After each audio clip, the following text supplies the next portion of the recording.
So hello everyone and good evening सभी को।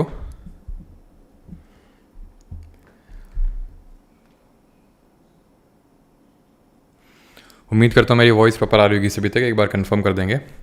तो आज हम लोगों का रहने वाला है रेलवे की जो हम लोगों ने सीरीज़ स्टार्ट की है। और थंबनेल पे आपने देखा होगा सिर्फ एनटीपीसी नहीं बल्कि जितने बाकी के रेलवे एग्ज़ाम हैं ऑलमोस्ट सारे लिखे हुए हैं। रीज़न उसका ये है कि सबके लिए इंपॉर्टेंट है, बिकॉज आप में से काफ़ी लोग कमेंट पे पूछते रहते हैं सर ये क्या आरपीएफ के लिए इंपॉर्टेंट है, ग्रुप डी के लिए इंपॉर्टेंट है, सबके लिए इंपॉर्टेंट है। बिकॉज यहाँ पे हम सब कुछ कर रहे हैं, जी के साइंस सब कुछ सारे क्वेश्चंस कवर्ड हैं और जो लेवल के आपके एग्ज़ाम में पूछे आते हैं वही यहाँ पे कवर्ड हैं। और ये कोई ऐसा नहीं कि मैंने खुद से बनाए हैं, ये सारे PYQs हैं, ठीक है, PYQ सीरीज़ है तो सारे ही जो आपके एग्जाम्स में आए हैं वही क्वेश्चन है। तो स्टार्ट करते हैं लेक्चर 2, एक बार कंफर्म कर देंगे सारी चीज़ें प्रॉपर हैं। बट स्टार्ट करने से पहले क्लास शेड्यूल आई थिंक आप सभी को पता होगा, मंडे वेंसडे और फ्राइडे ये 3 दिन हम लोगों की क्लास रहेगी और टाइमिंग वही सेम 6:30 PM। स्टार्ट करने से पहले पिछली क्लास में जो हम लोगों ने चीज़ें करी थी उसका थोड़ा सा जल्दी से रिविजन कर लेते हैं यहाँ पे।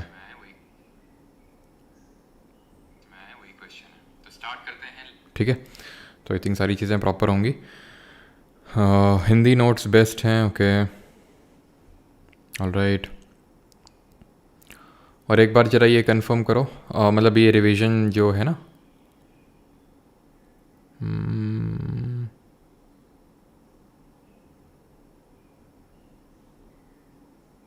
ठीक है।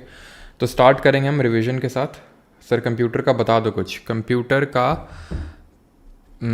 फ्राइडे को वीडियो आएगा, ठीक है, जो लोग कंप्यूटर के रिगार्डिंग पूछ रहे हैं तो फ्राइडे को एक वीडियो आएगा और उसमें अमन सर आपको सारी चीज़ें बताएंगे, समझाएंगे कि कंप्यूटर का क्या कैसा सारा कुछ रहने वाला है, ठीक है। चलिए तो स्टार्ट करते हैं। सबसे पहला क्वेश्चन है, Pattachitra style of painting is one of the oldest and most popular art forms of which of the following state. किस स्टेट से है पट्टचित्र? तो हमने पढ़ा था ये ईस्टर्न इंडिया मेनली, जैसे उड़ीसा हो गया। मधुबनी कहाँ की है? बिहार की है। फर्ड पेंटिंग कहाँ की? राजस्थान की है, ठीक है। कालीघाट पेंटिंग कहाँ की है? वेस्ट बंगाल की है। वर्ली पेंटिंग कहाँ की है? महाराष्ट्र की है। थांका पेंटिंग किससे एसोसिएटेड है? बुद्धिज़्म से एसोसिएटेड है, जैसे हेमिस फेस्टिवल वगैरह होते हैं वहाँ पे इसको शोकेस किया जाता है। Which Indian state has the longest mainland coastline? State की बात हो रही है, आंसर क्या होगा? आंसर होगा गुजरात। और कितनी लेंथ है ज़रा बताएंगे कमेंट में। टोटल तो हमारी 7516 किलोमीटर है, मेन लैंड की है 6100 किलोमीटर, गुजरात की मैं पूछ रहा हूँ। और ओवरऑल सबसे लॉन्गेस्ट किसकी? अंडमान निकोबार की 1962 किलोमीटर्स। राज तरंगिनी के ऑथर कौन है? तो राज तरंगिनी के ऑथर हैं काल्हान, जो कि संस्कृत में लिखी हुई है और ये जो है पर्टिकुलर ये कश्मीर रीजन की हिस्ट्री के बारे में बताता है, ठीक है, कश्मीर रीजन की हिस्ट्री है। फिर अगर हम बात करें in which year was the second battle of Panipat fought between Akbar and Hemu, यानी हेमचंद्र विक्रमादित्य। अकबर लीड नहीं कर रहा था, अकबर की forces were led by Bairam Khan, because Akbar उस समय 13 साल का था। ये जो बैटल हुआ था वो 1556 में हुआ था, जहाँ पे अकबर की फोर्सेज की विक्ट्री हुई थी। 1576 में 1576 में बैटल ऑफ हल्दी घाटी हमने पढ़ा था, जहाँ पे अकबर की फोर्सेज लेड बाई मान Singh one of Amber fought with the Maharana Pratap Singh of who were the Sasodiya Rajput rulers of Ajmer, ठीक है। Which Sikh Guru established the Khalsa पंथ? तो जो हमारे गुरु गोबिंद सिंह थे, लास्ट सिख गुरु थे, उन्होंने खालसा पंथ की स्टैब्लिशमेंट करी थी 1699 में और इसी दिन को सेलिब्रेट किया जाता है एज बैसाखी, है ना। और जो पहले हमारे सिख गुरु थे गुरु नानक देव जी, उनके जन्मदिवस पे हम गुरपूरब फेस्टिवल को सेलिब्रेट करते हैं। स्टार्ट करते हैं आज का जो पहला क्वेश्चन है। Rai is primarily a folk dance of which of the following state? Rai मुख्यतः किस राज्य का लोक नृत्य है? ये क्वेश्चन आपसे पूछा है। यूपी, एमपी, राजस्थान या फिर गुजरात? फोक डांस का ये क्वेश्चन है, जल्दी से आंसर कीजिए। यूपी की अगर बात करें तो उत्तर प्रदेश का ये नहीं है। उत्तर प्रदेश से हमारे कुछ होते हैं जैसे रास लीला, आपने नाम सुना होगा, ठीक है, चरकुला, कजरी, ये सारे जो फोक डांसेस हैं ये उत्तर प्रदेश के हैं। मध्य प्रदेश इसका सही आंसर होगा, ठीक है, राई यहाँ का है। मध्य प्रदेश के और कौन कौन से हैं, जैसे कि अभी रिसेंटली आपका एसएससी एग्जाम हो रहा है उसमें पूछा गया मटकी, ठीक है, तो मटकी जो है मालवा रीजन में इसको परफॉर्म किया जाता है मटकी को। और जवारा हो जाएगा, जवारा यहाँ पे फेस्टिवल भी होता है। कई सारे ऐसे हमारे डांसेस होते हैं जो फेस्टिवल भी होते हैं, जैसे बिहू हो गया, तो बिहू फेस्टिवल भी और डांस भी है। कर्मा हो गया, ठीक है, कर्मा को यूजुअली जो गोंड ट्राइब है या फिर ओराउन जो ट्राइब है वो सेलिब्रेट करती है ईस्टर्न मध्य प्रदेश में। इसके अलावा भगोरिया, तो भगोरिया भी फेस्टिवल होता है, डांस भी होता है, जो जिसको भगोरिया हाट करके आप फेस्टिवल आपने नाम सुना होगा। फिर इसके अलावा तरतली, ध्यान रखना 13 ताली नहीं है ये, 13 ताली राजस्थान का है, तरतली है मध्य प्रदेश का। 13 ताली अगर पूछेगा तो वो राजस्थान का है। इसके अलावा छंग डांस, ध्यान रखना छंग ये राजस्थान का। जब छंग पूछता है तो कई लोगों को लगता है नॉर्थ ईस्ट का होगा, अरुणाचल त्रिपुरा इधर का होगा, लेकिन नहीं, ये राजस्थान का है। छम डांस है अरुणाचल का, छंग डांस राजस्थान का है।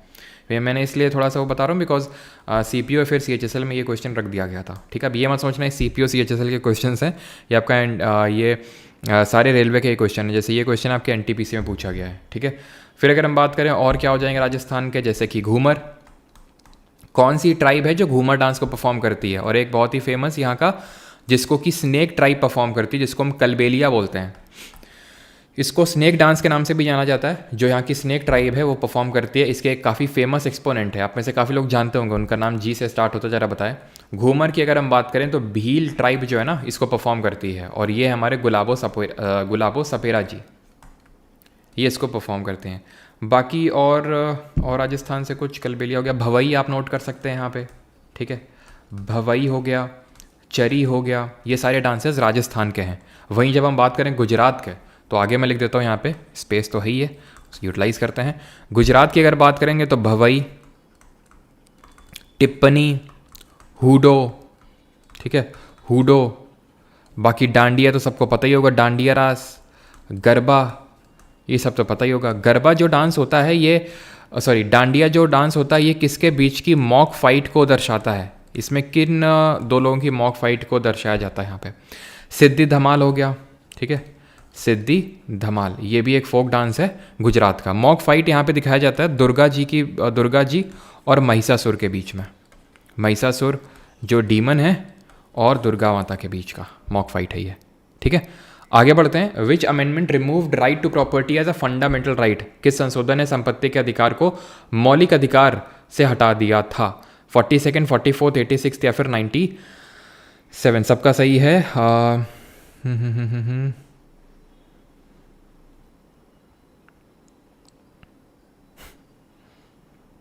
चलो, तो यहाँ पे अगर हम बात करें 42nd, 44th, 86 या फिर 97, तो सही आंसर इसका होगा 44th। काफ़ी लोगों को लगता है कि 42nd इसका सही आंसर होगा, लेकिन नहीं, 42nd को कंफ्यूज नहीं करना है। 42nd हुआ था इमरजेंसी के टाइम पे, आपको पता है ना, 3 बार इमरजेंसी लगी थी, और उनमें से एक बार जो इमरजेंसी लगी थी इंदिरा गांधी जी के टाइम पे, वो लगी थी इंटरनल डिस्टर्बेंस की वजह से। आंतरिक जो डिस्टर्बेंसेस हुए तो उसके ग्राउंड में लगाई गई थी। लेकिन और इसमें किया क्या गया था, इसमें एकदम कॉन्स्टिट्यूशन में इतने भयंकर चेंजेस कर दिए गए थे, इतने ज़्यादा चेंजेस कर दिए गए थे गवर्नमेंट अपने फ़ायदे के लिए, कि इसको हम मिनी कॉन्स्टिट्यूशन के नाम से जानते हैं। इसको हम जानते हैं मिनी कॉन्स्टिट्यूशन। अब क्योंकि इसमें इतने ज़्यादा चेंजेस कर दिए गए थे तो उनको सुधार करने के लिए फिर 44th अमेंडमेंट हुआ था, जो 1978 में हुआ था, 1978 में। ठीक है, अब इसी 44th अमेंडमेंट ने राइट टू प्रॉपर्टी, जो कि पहले एक फंडामेंटल राइट मौलिक अधिकार हुआ करता था, इसको यहाँ से हटा के अभी डाल दिया है part number 12 of the constitution और आर्टिकल नंबर 300A। पहले ये कहाँ पे था? Fundamental right. ये कौन से पार्ट में है? ये part number 3 of the constitution में। आर्टिकल कौन सा है? 12 से लेके 35 के बीच में है। कहाँ से लिया इसको? US के कॉन्स्टिट्यूशन से इंस्पायर्ड है। बट सबसे पहले जो इनका जन्म है वो एज अ मैग्ना कार्टा हुआ था। वो एज अ मैग्ना कार्टा हुआ था कहाँ पे? UK में, दैट इज ब्रिटेन में। ये चीज़ आपको ध्यान रखनी है। देन 44th अमेंडमेंट ने इसको यहाँ से उठा के यहाँ डाल दिया। अंतर क्या हो गया? अंतर ये हो गया कि अब राइट टू प्रॉपर्टी एक लीगल राइट, यानी कि एक विधिक अधिकार बन चुका है। यानी कि अब आपको ऐसा नहीं है कि रिट इशू की जाएगी। रिट इशू कर सकता है लेकिन हाई कोर्ट, वो जब रिट का क्वेश्चन आएगा तो वहाँ पे हम देखेंगे। 86th अमेंडमेंट की अगर बात करें तो सन 2002 में हुआ। ये भी बेहद ही महत्वपूर्ण है, बहुत इंपॉर्टेंट है, बिकॉज इसने 3 चीज़ें करी। क्या? आर्टिकल 21A जोड़ा, ये एक फंडामेंटल राइट है जिसको कि हम क्या बोलते हैं? Right to education. और किस तरह की एजुकेशन, किस तरह की शिक्षा का अधिकार है? प्राथमिक शिक्षा का अधिकार, that is right to primary education. Then इसने एक DPSP में बदलाव किया, जो हमारे राज्य के नीति निर्देशक सिद्धांत होते हैं। आर्टिकल 45 का सब्जेक्ट मैटर चेंज किया, वो हम पढ़ेंगे क्या, मैं चलो बता ही देता हूँ यहाँ पे मैं। अर्ली चाइल्डहुड केयर का प्रोविजन डाला। अर्ली चाइल्डहुड केयर का मतलब ये होता है कि 0 से लेके जो 6 ईयर्स तक के जो बच्चे हैं उनकी केयर करना। और हमारा article number 51A sub clause के ऐड किया, जो कि ये क्या है, फंडामेंटल ड्यूटी, मौलिक कर्तव्य। गार्जियंस को ड्यूटी दी गई कि अपने 6 से 14 साल तक के बच्चों को आप एजुकेशन प्रोवाइड करें।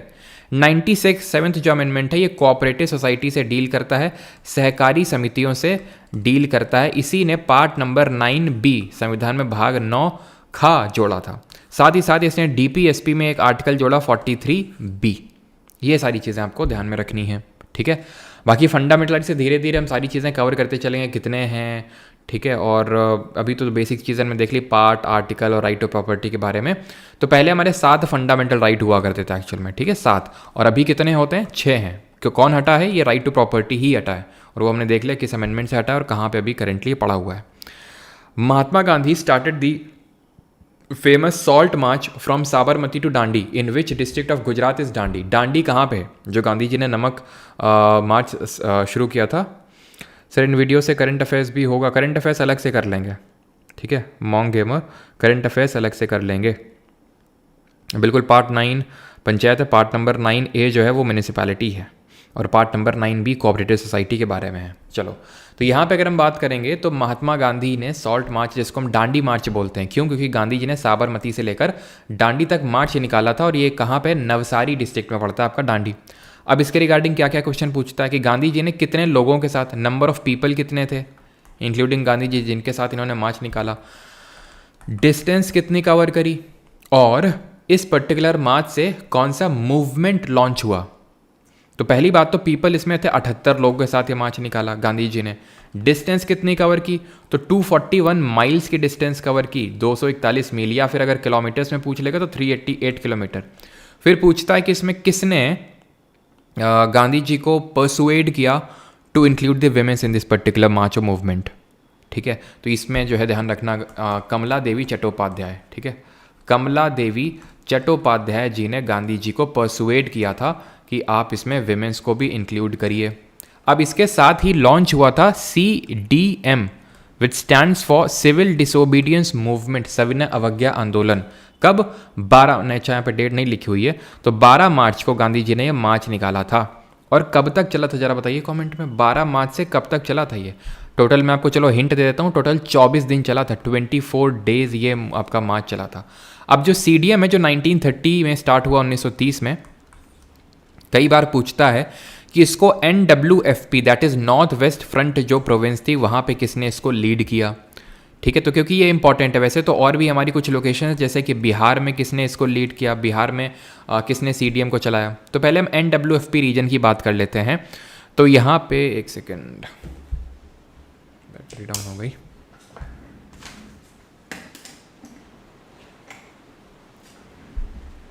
ठीक है।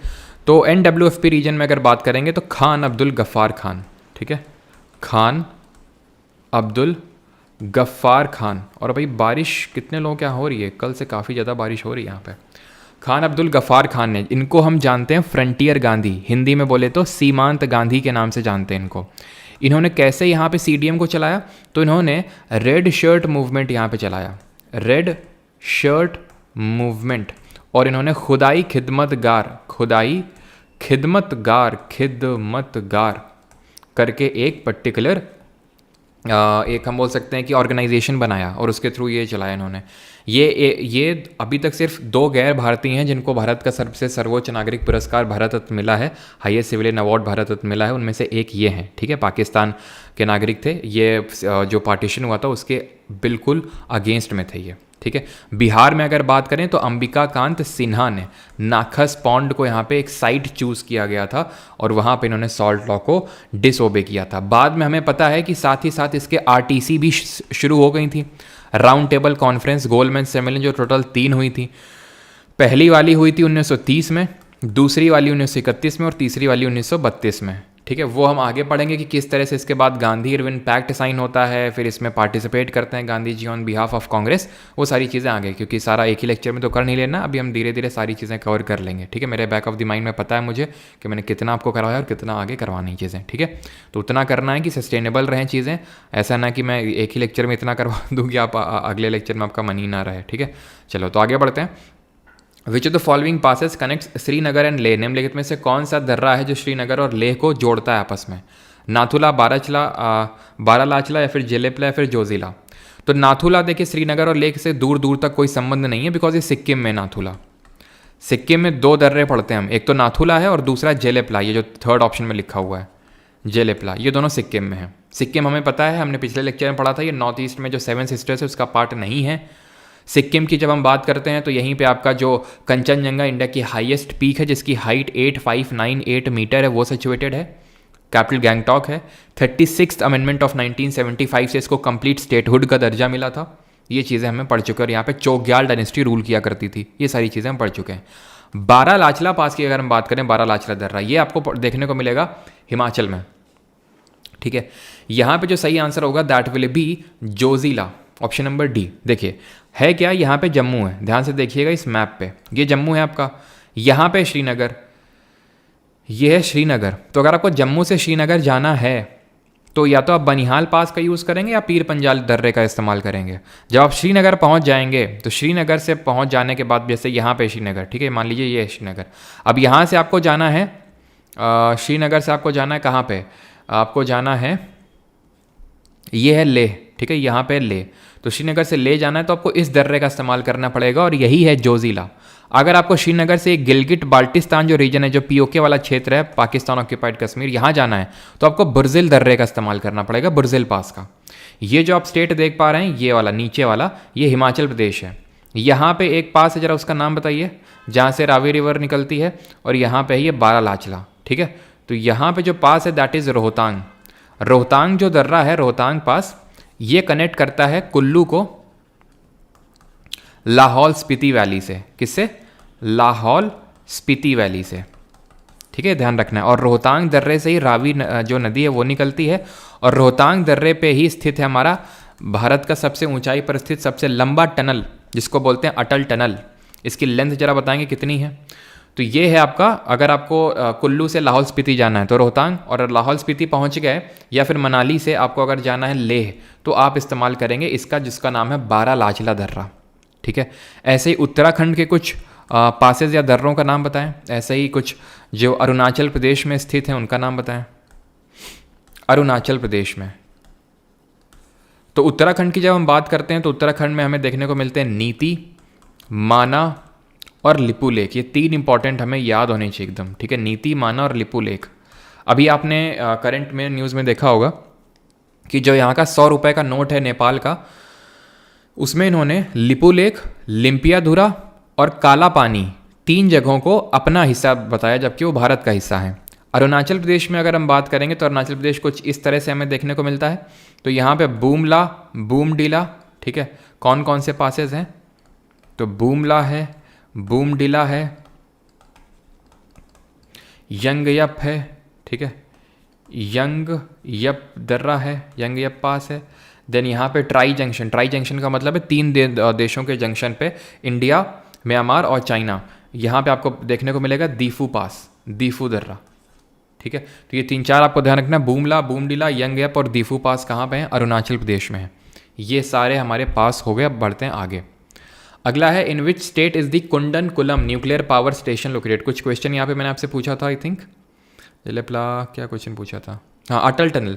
तो अटल टनल ध्यान रखना 9.01 या फिर 02 लगभग इसका किलोमीटर्स में लेंथ है, ठीक है। और अभी रिसेंटली ही इंडिया का सबसे longest twin tube tunnel, twin tube का मतलब है कि एक जाने के लिए एक आने के लिए अगल बगल बनाया गया है, वो असम के तेजपुर से तवांग जो पड़ता है अरुणाचल प्रदेश में, उसको कनेक्ट करेंगे, ठीक है। In which state is Kudankulam nuclear power station located. तो कुंडनकुलम परमाणु ऊर्जा स्टेशन किस राज्य में स्थित है? गुजरात में? नहीं। तो गुजरात में कुंडनकुलम नहीं, गुजरात में है ककरापार। अच्छा, नरोरा कहाँ पे है? नरोरा कहाँ पे और रावत भाटा कहाँ पे है? तो आंसर होगा इसका तमिलनाडु। तमिलनाडु में 2 हैं, कुंडनकुलम है और एक अभी और न्यूज़ में था कलपक्कम। कलपक्कम काहे न्यूज़ में था? ये इसलिए न्यूज़ में था बिकॉज पीएम मोदी अभी विजिट किए थे कलपक्कम में। किस लिए विजिट किए थे? क्योंकि यहाँ पे जो एक फास्ट ब्रीडर रिएक्टर है, जो फास्ट ब्रीडर रिएक्टर की पहली यूनिट लगाई गई है इंडिया में पहली बार, और इसमें जो फ्यूल है, ईंधन है, उसका इंस्टॉलेशन पीएम मोदी ने ऑब्जर्व किया था जाके कलपक्कम में, जहाँ तमिलनाडु के सीएम कौन है, एम के स्टालिन है। ठीक है, नरोरा है उत्तर प्रदेश में और रावत भाटा है राजस्थान में। ठीक है, वहीं अगर हम बात करें इंडिया का पहला न्यूक्लियर पावर प्लांट ये कौन सा था, और जो न्यूक्लियर पावर स्टेशंस होते हैं ये अपनी जो एनर्जी है वो किस पर्टिकुलर प्रोसेस के थ्रू बनाते हैं। फर्स्ट जो था दैट वाज महाराष्ट्र का तारापुर। तारापुर महाराष्ट्र में स्थित है। ये 1969 में कमीशन किया गया था।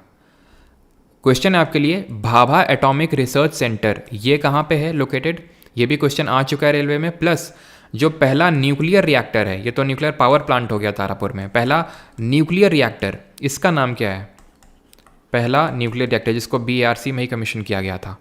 तो एनर्जी ये बनाते हैं न्यूक्लियर फ्यूजन से, जिसको हम बोलते हैं परमाणु विखंडन। इसमें हम करते क्या हैं, इसमें लेते हैं यूरेनियम को as a primary fuel.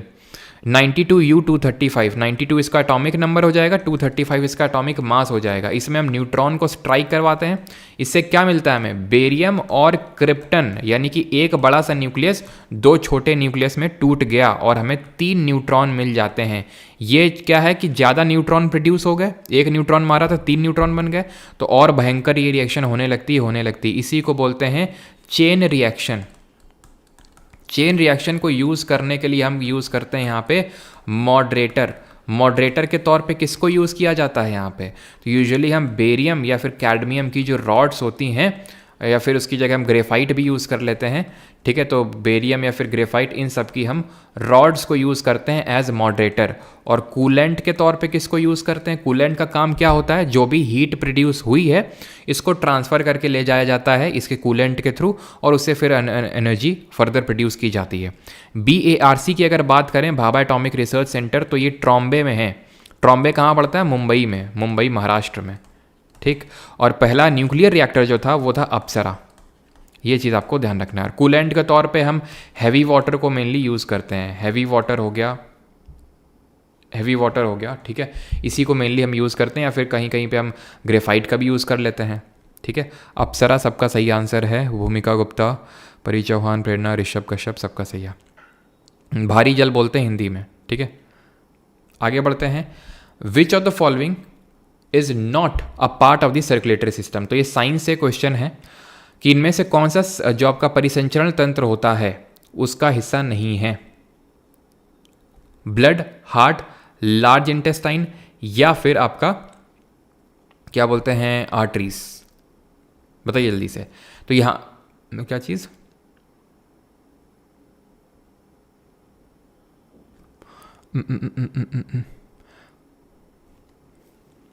Barium, usually यहाँ पे बेरिलियम की रॉड्स भी यूज़ होती हैं। ठीक है, बेरिलियम की भी रॉड्स यूज़ होती हैं, ऐसा नहीं है। ठीक है, यहाँ पे मॉडरेटर के तौर पे हम जैसे ग्रेफाइट को भी यूज़ कर लेते हैं, बेरिलियम रॉड्स भी हो गई। यहाँ तक कि हम हैवी वाटर को भी एज मॉडरेटर यूज़ कर लेते हैं। हैवी वाटर कूलेंट के तौर पे भी यूज़ होता है, और हैवी वाटर यहाँ मॉडरेटर के तौर पे भी यूज़ होता है। ध्यान रखिएगा इस चीज़ को। ठीक है, चलो, तो यहाँ पे ये चीज़ हम पिछले लेक्चर में पढ़ चुके हैं कि लार्ज इंटेस्टाइन यानी जो बड़ी आंत है वो हमारा डाइजेस्टिव सिस्टम, यानी कि जो हमारा पाचन तंत्र है उसका पार्ट होता है। जरा इसकी लेंथ बताएंगे, और इसमें मैंने आपको एक स्ट्रक्चर बताया था कि ये वाटर एब्जॉर्प्शन में हेल्प करता है, उसका नाम बताइए। अब सर्कुलेटरी सिस्टम क्या है, तो सर्कुलेटरी सिस्टम का मतलब है सर्कुलेशन हो रहा है, कोई चीज़ मूव कर रही है, वो चीज़ क्या है, वो चीज़ ब्लड है। कैसे मूव कर रहा है, ठीक है, नीचे तो कोई चीज़ ग्रेविटी की वजह से मूव कर सकती है, लेकिन नीचे से ऊपर कैसे कोई चीज़ मूव करेगी, तो इसमें और सिर्फ ग्रेविटी इतने, क्योंकि फोर्स से मूव करवाना होता है, ग्रेविटी तो बड़े आराम से मूव करवाएगी, तो इसके लिए पंपिंग ऑर्गन होता है जिसको हम बोलते हैं हार्ट। तो ये ब्लड को, जिसका सर्कुलेशन हो रहा है, उसको पंप करता है पूरे बॉडी में, और ये जो ब्लड है ट्रैवल करता है आर्टरीज और वेन्स, जिनको बोलते हैं आर्टरीज को क्या बोलते हैं हिंदी में, वेन्स को तो शिरा बोलते हैं, इनको धमनियाँ बोलते हैं। ठीक है, धमनी और शिरा, आर्टरीज और वेन्स। आर्टरीज जो होती हैं ये प्योर ब्लड यानी कि ऑक्सीजनेटेड ब्लड को कैरी करती हैं, वो खून जिसमें कि ऑक्सीजन भरी हुई है, ऑक्सीजनेटेड ब्लड को कैरी करती हैं। कहाँ से कहाँ, हार्ट से, दिल से लेके जाएंगी to different part of body, क्योंकि सबको चाहिए ऑक्सीजन वाला ब्लड।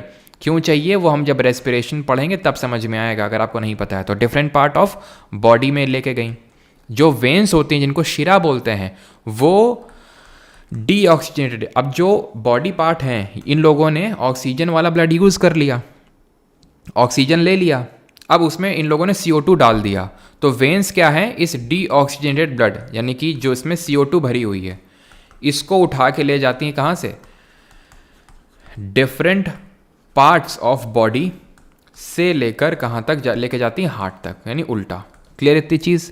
एक्सेप्शन होता है इसमें, अपवाद होता है, अगर आर्टरीज या फिर वेन्स शब्द के आगे पल्मोनरी लग जाए, क्या लग जाए शब्द, पल्मोनरी, तो चीज़ें उलट जाती हैं। पल्मोनरी अगर शब्द लग जाए तो पल्मोनरी का मतलब होता है फुफ्सी, फुफ्सी धमनी और फुफ्सी शिरा इसको हिंदी में बोलते हैं। जो पल्मोनरी अगर शब्द आगे लग जाता है तो वो ऑक्सीजनेटेड नहीं, डीऑक्सीजनेटेड को कैरी करती हैं, ठीक है। और अगर वेन की जब वेन के आगे पल्मोनरी लग जाएगा तो ये डीऑक्सीजनेटेड नहीं, ऑक्सीजनेटेड को कैरी करेंगी। कहाँ से कहाँ, तो वो भी चलो अभी देख लेते हैं। एक्चुअल में ये हार्ट से लंग्स में इनका पूरा वो ट्रांसपोर्टेशन होता है, हार्ट से लंग्स में। अभी मैं आपको बताता हूँ कैसे, देखो। तो अभी मैंने आपको बताया जो वेन्स होती हैं वो डीऑक्सीजनेटेड ब्लड को कैरी करती हैं। जो यहाँ पे ब्लू कलर से दिखाया गया है वो डीऑक्सीजनेटेड ब्लड है। तो ये अपर पार्ट ऑफ बॉडी, जैसे कि हमारा जो छाती वाला रीजन है उससे ऊपर, वहाँ से जो पूरा डीऑक्सीजनेटेड ब्लड आ रहा है वो यहाँ पे आएगा सबसे पहले। अब ये समझ लो कि जो हमारा ह्यूमन हार्ट होता है वो 4 चैम्बर में डिवाइडेड होता है। कितने चैम्बर में, 4 चैम्बर्स में। ऊपर वाले भाग को हम बोलते हैं आर्ट्रियम, ठीक है, या फिर ऑरिकल भी बोल देते हैं, ठीक है। ऊपर वाले भाग को ऑरिकल बोल देते हैं और नीचे वाले भाग को वेंट्रिकल बोल देते हैं। अलिंद और नीला इनको हिंदी में बोलते हैं, ठीक है, वेंट्रिकल। अब ये क्या है, ऊपर अगर हम देखें तो ये लेफ्ट है, ठीक है। आपके लिए राइट हो सकता है लेकिन हार्ट के लिए वो लेफ्ट है। ये राइट है, ये लेफ्ट है और ये राइट है। इतनी चीज़ समझ में आती है, लेफ्ट ऑरिकल है, ये राइट ऑरिकल है, ये राइट वेंट्रिकल है, ये लेफ्ट वेंट्रिकल है। इतनी चीज़ समझ में आई।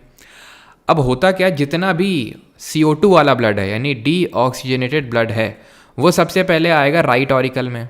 ये गेट लगे हुए हैं जिनको ट्राइकस्पिड वॉल्व बोलते हैं, खुलेंगे जब एक साथ ब्लड आ जाएगा और यहाँ पे आके गिरेगा, यहाँ पे आके गिरेगा, जिसको राइट वेंट्रिकल बोलते हैं। ये क्या है, ये इन्फीरियर वेना कावा है। ये क्या है, सुपीरियर वेना कावा है। क्या कि बहुत छोटी छोटी छोटी छोटी ऐसे वेन्स हैं, सब आपस में मर्ज होगी एक वेन बन जाती है जिसको सुपीरियर वेना कावा बोलते हैं। ऐसे जो नीचे से खून आ रहा है वेन्स में वो सारी मिल के एक बड़ी सी बन जाती है जिसको हम बोलते हैं इन्फीरियर वेना कावा। सब तो एक एक करके यहाँ जाएंगी नहीं। वो क्या होता है कि इन्फीरियर वेना कावा बोलता है कि भाई सब लोग ला के हमको दे दो, हम पहुँचा देंगे। ऐसे वो सुपीरियर वाली बोलती है। ये जो इन्फीरियर वेना कावा है ये सबसे बड़ी शिरा है, it is the largest when, ठीक। अब होगा क्या, ये ब्लड में जो नीला नीला वाला ब्लड है इसमें CO2 बहुत ज़्यादा है, हमें चाहिए O2। तो ये क्या करेगा, जो हार्ट है वो उसका काम सिर्फ पंप करने का है, CO2 और O2 डालने और निकालने का काम नहीं है इसका। तो ये भेजेगा किसको, लंग्स को, फेफड़ों को भेजेगा। ये भेजेगा फेफड़ों को कि फेफड़ों भाई देख लो यार, इसमें CO2 निकाल के ऑक्सीजन डाल दो। तो ये जिसके थ्रू भेजेगा वो पल्मोनरी आर्टरी है। अब अभी हम लोगों ने देखा था कि जो आर्टरी होती हैं वो ऑक्सीजन युक्त ब्लड को कैरी करती हैं, लेकिन ये कैसा है, ये तो डीऑक्सीजनेटेड ब्लड, ऑक्सीजन नहीं है इसमें। तभी तो मैंने बोला कि अगर पल्मोनरी शब्द लग जाएगा तो वो एक्सेप्शन हो जाएगा, अपवाद हो जाएगा। तो जो पल्मोनरी आर्टरी वो कहाँ से कहाँ ब्लड को कैरी कर रही है, हार्ट से कैरी कर रही है टू लंग्स। और कैसा है ये डीऑक्सीजनेटेड है। लंग क्या करेंगे, इसमें ऑक्सीजन डाल देंगे तो लाल लाल खून हो गया अभी, यानी ऑक्सीजन है इसमें। ऐसा नहीं होता है कि भाई नीला खून होता है हमारे उसमें ब्लड दौड़ता है। एक्चुअल में जो डीऑक्सीजनेटेड ब्लड है उसको हम दिखाते नीले से हैं, लेकिन एक्चुअल कलर जो उसका होता है वो डार्क रेड होता है। इसका जो ऑक्सीजन वाला ऑक्सीजनेटेड ब्लड होता है उसका वाइब्रेंट कलर वाइब्रेंट रेड होता है और इसका डार्क रेड होता है, ठीक है, नीला नहीं होता है। फिर वो दिखाते हैं बस उसको हम बायोलॉजी में पिक्चर्स के थ्रू। अब इसमें ऑक्सीजन डल गई, ये पल्मोनरी वेन जो है ये कहाँ से कहाँ, लंग्स से हार्ट में ला रहा है ब्लड को। कैसा ब्लड है, ऑक्सीजनेटेड ब्लड है। वैसे तो वेन लोग कैरी करती हैं डीऑक्सीजनेटेड, लेकिन पल्मोनरी वेन जो है ऑक्सीजनेटेड कैरी करती हैं। ये ला के डाल देंगी कहाँ पे, ये डाल देंगी यहाँ पे लेफ्ट ऑरिकल में। और ये लेफ्ट ऑरिकल में जब डाल देंगे तो यहाँ के जो गेट ये लगे हुए मिट्रल वॉल्व ये खुलेंगे और लेफ्ट वेंट्रिकल में पहुँचेगा, पूरा खून इकट्ठा हो जाएगा और ये ऑर्टा के थ्रू, ऑर्टा जो कि सबसे बड़ी धमनी है, लार्जेस्ट आर्टरी है, इसके थ्रू जो है पूरे हमारे शरीर में खून पहुंच जाएगा जिसमें कि ऑक्सीजन है। अब इस ऑक्सीजन का क्या करता है हमारा बॉडी, है जो हमारी सेल्स हैं, हमारी कोशिकाएं, वो हम रेस्पिरेशन में पढ़ेंगे। आई होप ये पूरा सर्कुलेटरी सिस्टम आपको क्लियर हो गया होगा, कैसे पूरा ब्लड वगैरह ट्रैवल करता है। यहाँ पे लंग्स की क्या ज़रूरत पड़ती है वो आई थिंक आप समझ गए होंगे। ठीक है। अगला क्वेश्चन है question number 7th। Vishu is the new year festival of. Vishu कहाँ का नव वर्ष पर्व है? ठीक है सर, पीछे क्या चल रहा है? कहाँ पीछे? पीछे समझा नहीं, पीछे मतलब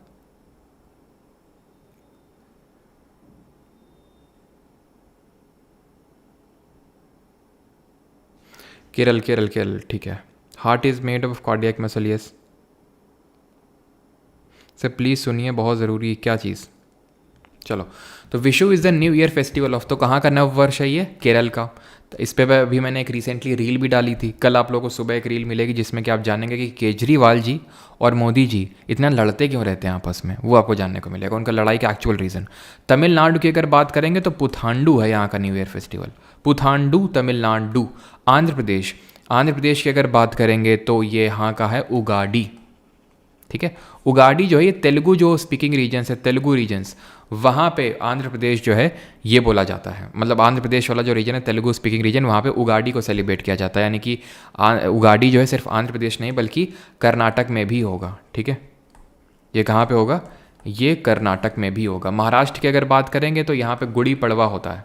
ठीक है, गुड़ी पड़वा। और गुड़ी पड़वा में गुड़ी का मतलब क्या होता है? गुड़ी का मतलब होता है विक्ट्री। एक बार एसएससी में ये क्वेश्चन पूछ चुका है। फिर अगर हम बात करेंगे तो आपको बताना है वेस्ट बंगाल का न्यू ईयर फेस्टिवल क्या होता है और लद्दाख का क्या होता है। तो वेस्ट बंगाल का तो आप सभी जानते हैं, ठीक है, पहला वैशाख। और लद्दाख की अगर बात करेंगे तो लोसर। लद्दाख का ही नहीं है सिर्फ लोसर, लोसर आपका अरुणाचल प्रदेश जो है वहाँ में भी जो है लोसर को ही सेलिब्रेट किया जाता है। बिल्कुल, विक्ट्री विक्ट्री। हिंदी में पीडीएफ डाल दिए थे, हिंदी में डाल तो दिया था, इंग्लिश और हिंदी दोनों में नोट्स डाल दिए थे पर हमारे एसएससी टेलीग्राम चैनल पे जो भी हम यहाँ पे कर रहे हैं उसके 100 नोट्स। ठीक है, आगे बढ़ते हैं। येन और एक कमेंट पे आप बताएंगे कि जो पारसी कम्युनिटी है वो इसको किस रूप में सेलिब्रेट करती है। हिजरी जो होता है, हिजरी ये किसका होता है? येन कहाँ की मुद्रा है? Japan, China, Bhutan, Brazil. बहुत बेसिक सा क्वेश्चन है। तो येन आपको पता है ये जापान की है। चाइना की क्या है? युआन है या फिर रेनमिनबी। कंफ्यूज कैसे नहीं होना येन और युआन में। तो जो आपका कोविड है, कोरोना वायरस, सबको पता है चाइना से ओरिजिनेट हुआ था। और चाइना के कौन से प्रांत से ओरिजिनेट हुआ था जरा बताइए? रेनमिनबी। तो ये ओरिजिनेट हुआ था वुहान से, है ना, वुहान से। आज भी काफ़ी लोग इसको वुहान वायरस ही बोलते हैं। तो वुहान और युआन थोड़ा सा सिमिलर साउंड हो रहे हैं, तो ऐसे याद कर सकते हैं। भूटान की क्या है? भूटान की नगल्ट्रम है मुद्रा। और भूटान की जरा कैपिटल का नाम बताइए। ब्राज़ील की अगर हम बात करेंगे तो यहाँ की रियाल है। ये रियाल है, ये रियाल एक अलग होती है। ये वाली जो रियाल है ये कहाँ की है? सऊदी अरब की है, ये ध्यान रखना। तो कंफ्यूज नहीं होना है। रियल वाली ऐसे समझ लो ब्राज़ील की और रियाल वाली जो है सऊदी अरब की है, ऐसे आप याद कर सकते हैं। पारसी जो कम्युनिटी है इसको पटेटी, ठीक है, पटेटी के रूप में सेलिब्रेट करती है, जिसको हम नवरोज़ के नाम से भी जानते हैं। हिजरी जो है ये जो इस्लामिक कैलेंडर होता है उसके अकॉर्डिंग ये आपका न्यू ईयर फेस्टिवल है। Who gave the idea of a constituent assembly of India for the first time? Bharat के संविधान सभा का विचार पहली बार किसने दिया था? मतलब कॉन्सेप्ट ही किसने दिया था पहली बार? अंबेडकर जी ने नहीं, बीएन राव नहीं, MN Roy, yes MN Roy, Manindra Nath Roy, जिन्होंने 1934 में ये कॉन्सेप्ट दिया था और 1920 में इन्होंने एक पार्टी का गठन किया था। उसका नाम बताएंगे जरा। कॉन्सेप्ट रखा था 1934 में, देन कांग्रेस ने सबसे पहले 1935 में, देन कांग्रेस ने इसको बोला कि हाँ एक कॉन्स्टिट्यूएंट असेंबली होनी चाहिए, संविधान सभा होनी चाहिए जो भारत का संविधान बनाए, इस तरह से। ठीक है, अब ये जो कॉन्स्टिट्यूएंट असेंबली बनी ये किसके हिसाब से बनी? ये cabinet mission plan, cabinet mission जो प्लान आया 1946 में, 1946 में, उसके तहत हमारे देश के संविधान सभा का गठन हुआ। इसमें टोटल कितने मेंबर्स थे? 3 थे। कौन कौन थे? एक तो स्टैफोर्ड क्रिप्स था, स्टैफोर्ड क्रिप्स जो क्रिप्स मिशन भी लेके आया था 1942 में, जिसकी वजह से क्विट इंडिया मूवमेंट, भारत छोड़ो आंदोलन हुआ था। एवी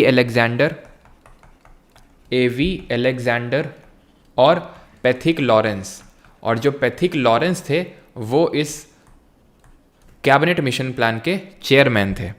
अब ये जब कॉन्स्टिट्यूएंट असेंबली बन गई तो इसमें टोटल कितने मेंबर्स होने थे? 389, जिसमें कि 296 आने थे ब्रिटिश इंडिया से, यानी कि आपके जो ब्रिटिश भारत है, और 93 आने थे प्रिंसली स्टेट से, देसी रियासतों से। ठीक है।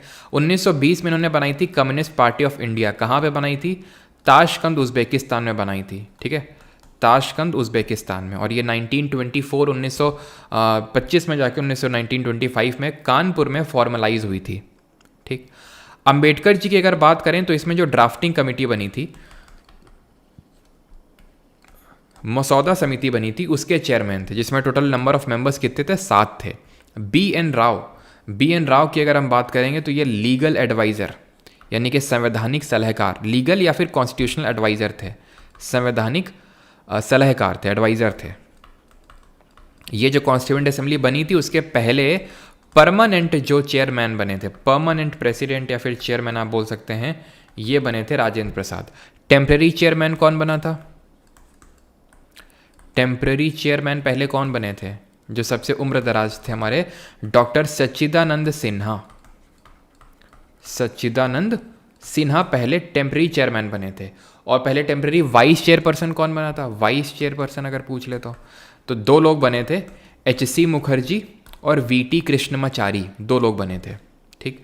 अच्छा, कभी कभी पूछ लेता है कि जो हमारी कॉन्स्टिट्यूएंट असेंबली थी उसने सिर्फ देश का संविधान ही नहीं बनाया, उसने लॉ भी बनाया, कानून भी बनाया। तो जब वो कानून बनाने के लिए बैठती थी हमारी constituent assembly as a law making body, तो उसके चेयरमैन कौन हुआ करते थे? तो उसके चेयरमैन हुआ करते थे हमारे जो लोकसभा के पहले अध्यक्ष थे, लोकसभा के पहले स्पीकर थे, JV मावलंकर, ठीक है। और कुछ चीज़ें जैसे कि कमेंट में बताएंगे संविधान बनाने में टाइम कितना लगा, टोटल समय कितना लगा, और इसको कैलीग्राफी इसमें किसने करी? कैलीग्राफी मतलब अपने हाथों से किसने लिखा, इसको डेकोरेट किसने किया, ये चीज़ें हम देखते हैं। बाकी चीज़ें इसमें कौन कौन सी कमिटीज़ थी, उसके चेयरमैन कौन थे, वो सारी चीज़ें, और कब नेशनल फ्लैग को अडॉप्ट किया, कॉमनवेल्थ की मेंबरशिप कब रेटिफाई करी, तो वो सारी चीज़ें हम सक्सेसिव क्लासेस में देखेंगे। तो टाइम इसमें लगा 2 साल 11 महीने और लगभग कहीं 17 दिन और कहीं पे 18 दिन दिया रहता है, इतना तो क्लोज आपसे नहीं ऑप्शन में रखेगा। कैलीग्राफी की अगर बात करेंगे तो प्रेम बिहारी नारायण रायजादा ने इंग्लिश में करी थी। हिंदी में किसने करी थी जरा बताना? प्रेम बिहारी नारायण रायजादा ने करी थी, ठीक है। और डेकोरेट किया था नंदलाल बोस ने, जो कि शांति निकेतन से बिलोंग करते थे। शांति निकेतन वही यूनिवर्सिटी है जो कि रविन्द्रनाथ टैगोर जी ने सेटअप करी थी, इस्टेब्लिश करी थी। सिंबल क्या था कॉन्स्टिट्यूएंट असेंबली का? एलिफेंट था, हाथी था, ठीक है। The region of planet Earth where life exists is known as, यानी पृथ्वी का वह क्षेत्र जहां जीवन विद्यमान है उसे क्या कहा जाता है? बायोस्फीयर, हेमिस्फीयर, एटमॉस्फेयर या फिर क्रायोस्फीयर? सर आज पेपर था मेरा, सेकंड शिफ्ट 21 अटेम्प्ट किए, मज़ा आ गया, थैंक यू सर। अच्छा बढ़िया है। हाँ, नंदलाल बोस, जय राजपूत, अंगद, धनंजय शर्मा जी, सबका सही है। युवराज ने 100 रुपये भेजे, पूछ रहे हैं सर अचानक से सबने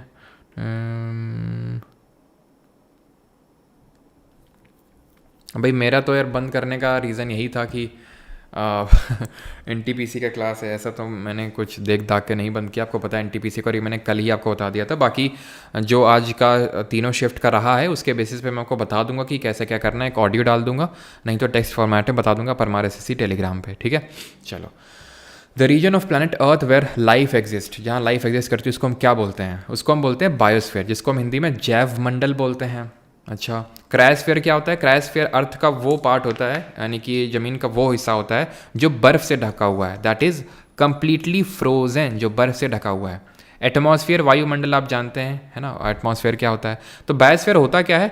बायोस्फीयर वो पार्ट होता है जहाँ पे एटमॉस्फेयर, लिथोस्फीयर और हाइड्रोस्फीयर तीनों मिलते हैं।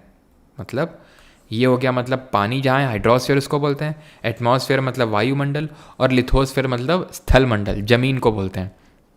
जहाँ तीनों इंटरसेक्ट करते हैं इसको हम बायोस्फीयर बोलते हैं, जहाँ पे लाइफ पॉसिबल होती है, ठीक है। विच of the following awards is associated with only music, इनमें से कौन सा पुरस्कार है जो केवल संगीत से ही संबंधित है? कालिदास, ग्रैमी, ऑस्कर या फिर कांस? तो कालिदास जो सम्मान अवार्ड दिया जाता है ये तो म्यूज़िक, थिएटर, इन सब के लिए दिया जाता है। मतलब म्यूज़िक भी होता है, थिएटर, आर्ट, ये सबसे एसोसिएटेड है। और ये इंटरनेशनल अवार्ड नहीं है। आपको कालिदास सम्मान पता है कि ये मध्य प्रदेश की जो स्टेट गवर्नमेंट है वो देती है। 1980 और 81 में इसको सबसे पहले कॉन्स्टिट्यूट किया गया था, ठीक है। कांस तो आंसर नहीं होगा, क्योंकि कांस में अभी आपने सुना होगा इंडिया ने काफ़ी बढ़िया परफॉर्म किया था कांस में। कांस फिल्म फेस्टिवल आपने सुना होगा, तो म्यूज़िक से तो सिर्फ एसोसिएटेड नहीं है, ये मेनली फिल्म से एसोसिएटेड है। जरा कमेंट है बताएंगे कांस में किन इंडियंस का नाम आपने अभी सुना था और वो उनको क्या मिला, मतलब कौन सा अवार्ड मिला था? ऑस्कर भी नहीं होगा, ऑस्कर भी आपको पता है फिल्म के लिए मिलता है। ग्रैमी इसका सही आंसर होगा, और ग्रैमी भी न्यूज़ में था क्लियरली। अब जो मैं बताने जा रहा हूँ उसको ध्यान से सुन लेना, ध्यान से नोट कर लेना, पक्का क्वेश्चन रखा मिलेगा आपको 100%।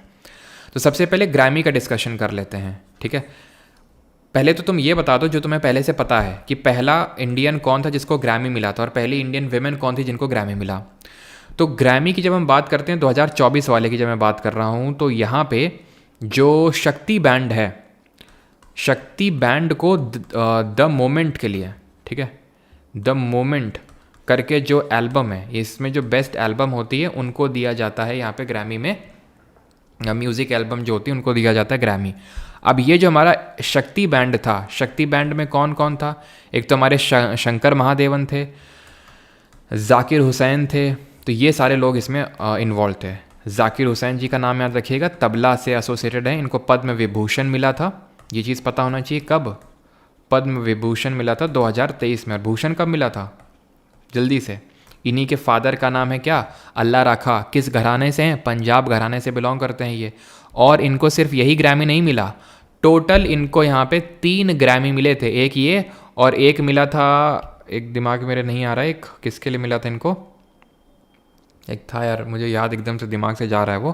तो इनको टोटल मिला के 3 ग्रैमी मिले थे 2024 में। 2 पहले मिल चुके थे, ऐसा नहीं कि पहली बार इनको कोई ग्रैमी मिला हो, 2 पहले मिल चुके थे और 3 अभी मिले, ठीक है। तो टोटल ये 5 ग्रैमी इनके पास हैं, और सबसे ज़्यादा अभी तक 5 ग्रैमी ही किसी ने रिसीव किए हैं। ऐसा नहीं कि सिर्फ पहले इंडियन है जिनको 5 ग्रैमी मिले हैं। जो पहला वाला ग्रैमी मिला था वो पंडित रविशंकर जी को मिला था, जो सितार वादक हैं, सितार वादक थे पंडित रविशंकर। इनको भारत रत्न कब मिला था ज़रा बताइए? तो ये इनको भी 5 ग्रैमी मिल चुके हैं। और जो पहली विमेन है जिनको भी ग्रैमी मिला वो है तन्वी शाह, ठीक है। ऐसे हमारे कई और नाम हैं, जैसे रिकी केज को भी मल्टीपल टाइम्स ग्रैमी मिल चुका है, जिन्होंने अभी गिनीज वर्ल्ड रिकॉर्ड क्रिएट किया था अभी जब इंडिपेंडेंस डे हमारा था 15 अगस्त को, ठीक है, आपने देखा होगा, ये चीज़ है। अब हम बात कर लेते हैं कांस फिल्म फेस्टिवल की। कांस में ध्यान रखिएगा ये पायल कपाड़िया जी को, ये बहुत इंपॉर्टेंट है। पायल कपाड़िया जी को all we imagine as light, all we, हाँ, पश्तो करके एक था, पश्तो जो एल्बम थी उसके लिए इनको मिला था, ठीक है। जो अभी मैं आपको बोल रहा था ना, रिकॉल नहीं हो रहा है, तो पश्तो करके था ये, all we imagine as light. ये पर्टिकुलर डॉक्यूमेंट्री के लिए इनको मिला था क्या, कौन सा अवार्ड? Grand prix. होता क्या है कि जो आपका कांस फिल्म फेस्टिवल होता है, इसमें जो सबसे बड़ा अवार्ड होता है उसको पाम डी और बोलते हैं। क्या बोलते हैं उसको? पाम डी और। ये जो पाम डी और है ये मिला सीन बेकर को, सीन बेकर को मिला अनोरा जो इन्होंने डॉक्यूमेंट्री बनाई थी उसके लिए, ठीक है, अनोरा के लिए। ये सबसे बड़ा होता है। और जो दूसरा सबसे बड़ा होता है वो होता है ग्रैंड प्रिक्स, जो इंडिया की पायल कपाड़िया जी को मिला, ग्रैंड प्रिक्स। और ये इतना ग्रैंड प्रिक्स पाने वाली पहली भारतीय हैं ये, पायल कपाड़िया जी। एक और नाम याद रखिएगा यहाँ पे, और वो है अनुसुईया सेन गुप्ता, अनुसुईया सेन गुप्ता। इनको अनसर्टेन रिगार्ड प्राइज मिला, अनसर्टेन रिगार्ड प्राइज मिला for best actress. Shameless movie, shameless जो डॉक्यूमेंट्री बनी थी उसमें इन्होंने जिनकी जो परफॉर्मेंस दी थी उसके लिए इनको अनसर्टेन रिगार्ड प्राइज मिला। एक और नाम याद रखिएगा, CS नायक। इनकी एक 15 मिनट की शॉर्ट डॉक्यूमेंट्री थी, तो शॉर्ट वाली जो कैटेगरी थी ना उसमें इनको मिला, शॉर्ट वाली कैटेगरी में 15 मिनट की इनकी डॉक्यूमेंट्री थी, जिसका मतलब जिसका नाम था sunflowers were the first one two grow, were the first one two grow, ठीक है। तो इसके लिए CS नायक जी को मिला था। तो ये चीज़ें ध्यान रखिएगा, ये करंट से एसोसिएटेड है लेकिन काफ़ी इंपॉर्टेंट है, ठीक है। आगे बढ़ें। The first attempt to calculate national income in India was made by, Bharat में राष्ट्रीय आय की गणना करने का पहला प्रयास किसने किया? स्पैम कौन कर रहा है? हेलो सर, SSC GS के लिए न्यू बैच लेना है, कब आएगा प्लीज़ टेल मी। अरे भाई आज कम्युनिटी पोस्ट किया तो था, संडे को आएगा, इसी संडे को, ठीक है। चलो, तो यहाँ पे अगर हम बात करें first attempt to calculate the national income in India was made by, तो ये किया था दादा भाई नरोजी जी ने, ऑप्शन नंबर C। ये आप यकीन नहीं करो, मतलब NTPC का ही क्वेश्चन मैंने उठाया है, ठीक है। और ये क्वेश्चन अभी रिसेंट में ही CGL में पूछा है, रिसेंट में ही, ठीक है, तो क्यों? क्योंकि वही TCS ही आपका कंडक्ट करवा रहा है। PC महालनोबिस की जब हम बात करते हैं तो इनको father of statistics in India बोलते हैं, यानी भारत में सांख्यिकी का पिता बोलते हैं, father of statistics in India. और इन्हीं के जन्म दिवस पे हम स्टैटिस्टिक्स डे मनाते हैं, सांख्यिकी दिवस मनाते हैं। और जो हमारा सेकेंड 5 ईयर प्लान था, दूसरी पंचवर्षीय योजना थी, वो PC महालनोबिस जी के मॉडल पे ही बेस्ड थी। और इनका जो हम बर्थडे सेलिब्रेट करते हैं वो 29 जून, जिसको हम स्टैटिस्टिक्स डे के रूप में सेलिब्रेट करते हैं। दादा भाई जी की अगर बात करें तो इनका जो टाइटल था that was grand old man of India, grand old man of India. इन्होंने बुक कौन सी लिखी थी? तो इन्होंने बुक लिखी थी poverty and un British rule in India, जिसमें कि इन्होंने किस थ्योरी की बात करी थी? इसमें इन्होंने बात करी थी ड्रेन थ्योरी की। ड्रेन थ्योरी किस चीज़ का ड्रेन? ड्रेन है पैसे का ड्रेन, यानी किस तरह से अंग्रेजों ने यहाँ से पैसा ड्रेन किया, लूटा यहाँ से पैसा। प्लस इन्होंने रस्त गोफ्तार करके एक अपनी पारसी कम्युनिटी से क्योंकि बिलोंग करते थे, तो उनके लिए एक वीकली न्यूज़पेपर निकाला, रस्त गोफ्तार। और क्या ध्यान रखना है इनके रिगार्डिंग कि इन्होंने ईस्ट इंडिया एसोसिएशन की स्थापना करी थी।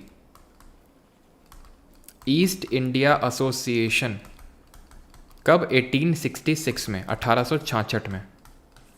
और दादा भाई नौरोजी जो है कांग्रेस के 3 बार प्रेसिडेंट रहे थे, 3 बार। और तो यहाँ पे कुछ नहीं है, ठीक है, आगे बढ़ते हैं। According to which law at constant temperature the volume of a gas is inversely proportional to the pressure? किस नियम के अनुसार स्थिर तापमान पर गैस का आयतन दाब के व्युत्क्रमानुपाती होता है, इनवर्सली प्रोपोर्शनल होता है? देखो, जो गेल लुसैक और चार्ल्स लॉ है ये काफ़ी हद तक सिमिलर है, काफ़ी हद तक सिमिलर है। ये दोनों ही बोलते हैं कि जो वॉल्यूम है ये डायरेक्टली प्रोपोर्शनल होगा एब्सोल्यूट टेम्परेचर के एट कांस्टेंट प्रेशर। अगर हम प्रेशर को कांस्टेंट रखें तो एट कांस्टेंट प्रेशर वॉल्यूम जो है, आयतन, वो एब्सोल्यूट टेम्परेचर यानी तापमान के डायरेक्टली प्रोपोर्शनल होगा। ये चीज़ बोलता है कौन? दोनों लॉ। और चार्ल्स लॉ कब दिया गया था? ध्यान रखिएगा 1787 में ये लॉ दिया गया था। वहीं अगर हम बात करें बॉयल्स लॉ की, ये भी काफ़ी इंपॉर्टेंट है, इसको 1662 में दिया गया था। यही लॉ बोलता है कि pressure is inversely proportional to the volume, या फिर इसी को हम बोल देते हैं PV is equals to constant, या फिर इसी को हम बोल देते हैं P1 V1 is equals to P2 V2। Boyle's law 1662 में दिया गया था। ग्राहम्स लॉ क्या है? तो इसको हम बोलते हैं ग्राहम्स लॉ ऑफ डिफ्यूजन, कि कोई गैस कितनी जल्दी डिफ्यूज होगी ये डिपेंड करता है उसके मॉलिकुलर मास पे। अगर हम R1 और R2 दो गैसेस का रेट ऑफ डिफ्यूजन मान लें तो ये बराबर होता है अंडर रूट ऑफ M2/M1, समझे आप? यानी कि जो रेट ऑफ डिफ्यूजन है वो इनवर्सली प्रोपोर्शनल होता है to the square root of their molecular mass, inversely proportional to the square root of their molecular mass. ये होता है ग्राहम्स लॉ ऑफ डिफ्यूजन, ठीक है। और जैसे बॉयल्स लॉ का अगर आपको एप्लीकेशन देखना है तो आप इसका एप्लीकेशन ऐसे समझ सकते हैं, जैसे कि जैसे आप कोई भी चिप्स का पैकेट है, अगर कभी आपको, जैसे कितने लोग बैठे हैं यहाँ पे फ्लाइट में, एरोप्लेन में कितने लोग बैठे हैं यहाँ पे, तो जब अगर नहीं बैठे हैं तो जब जाइएगा अगली बार तो चिप्स का एक पैकेट लीजिएगा, ठीक है। जैसे जैसे आपका फ्लाइट ऊपर, एरोप्लेन ऊपर उठेगा तो आप देखेंगे जो चिप्स का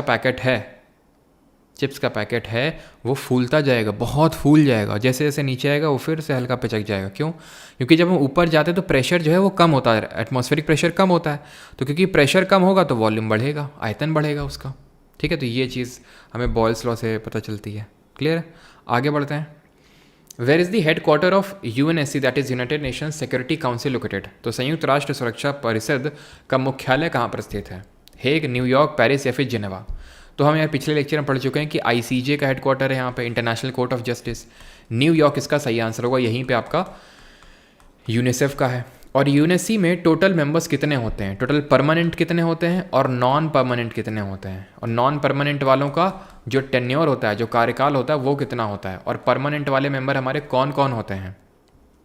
पेरिस फ्रांस में यूनेस्को जो है उसका हेडक्वार्टर है।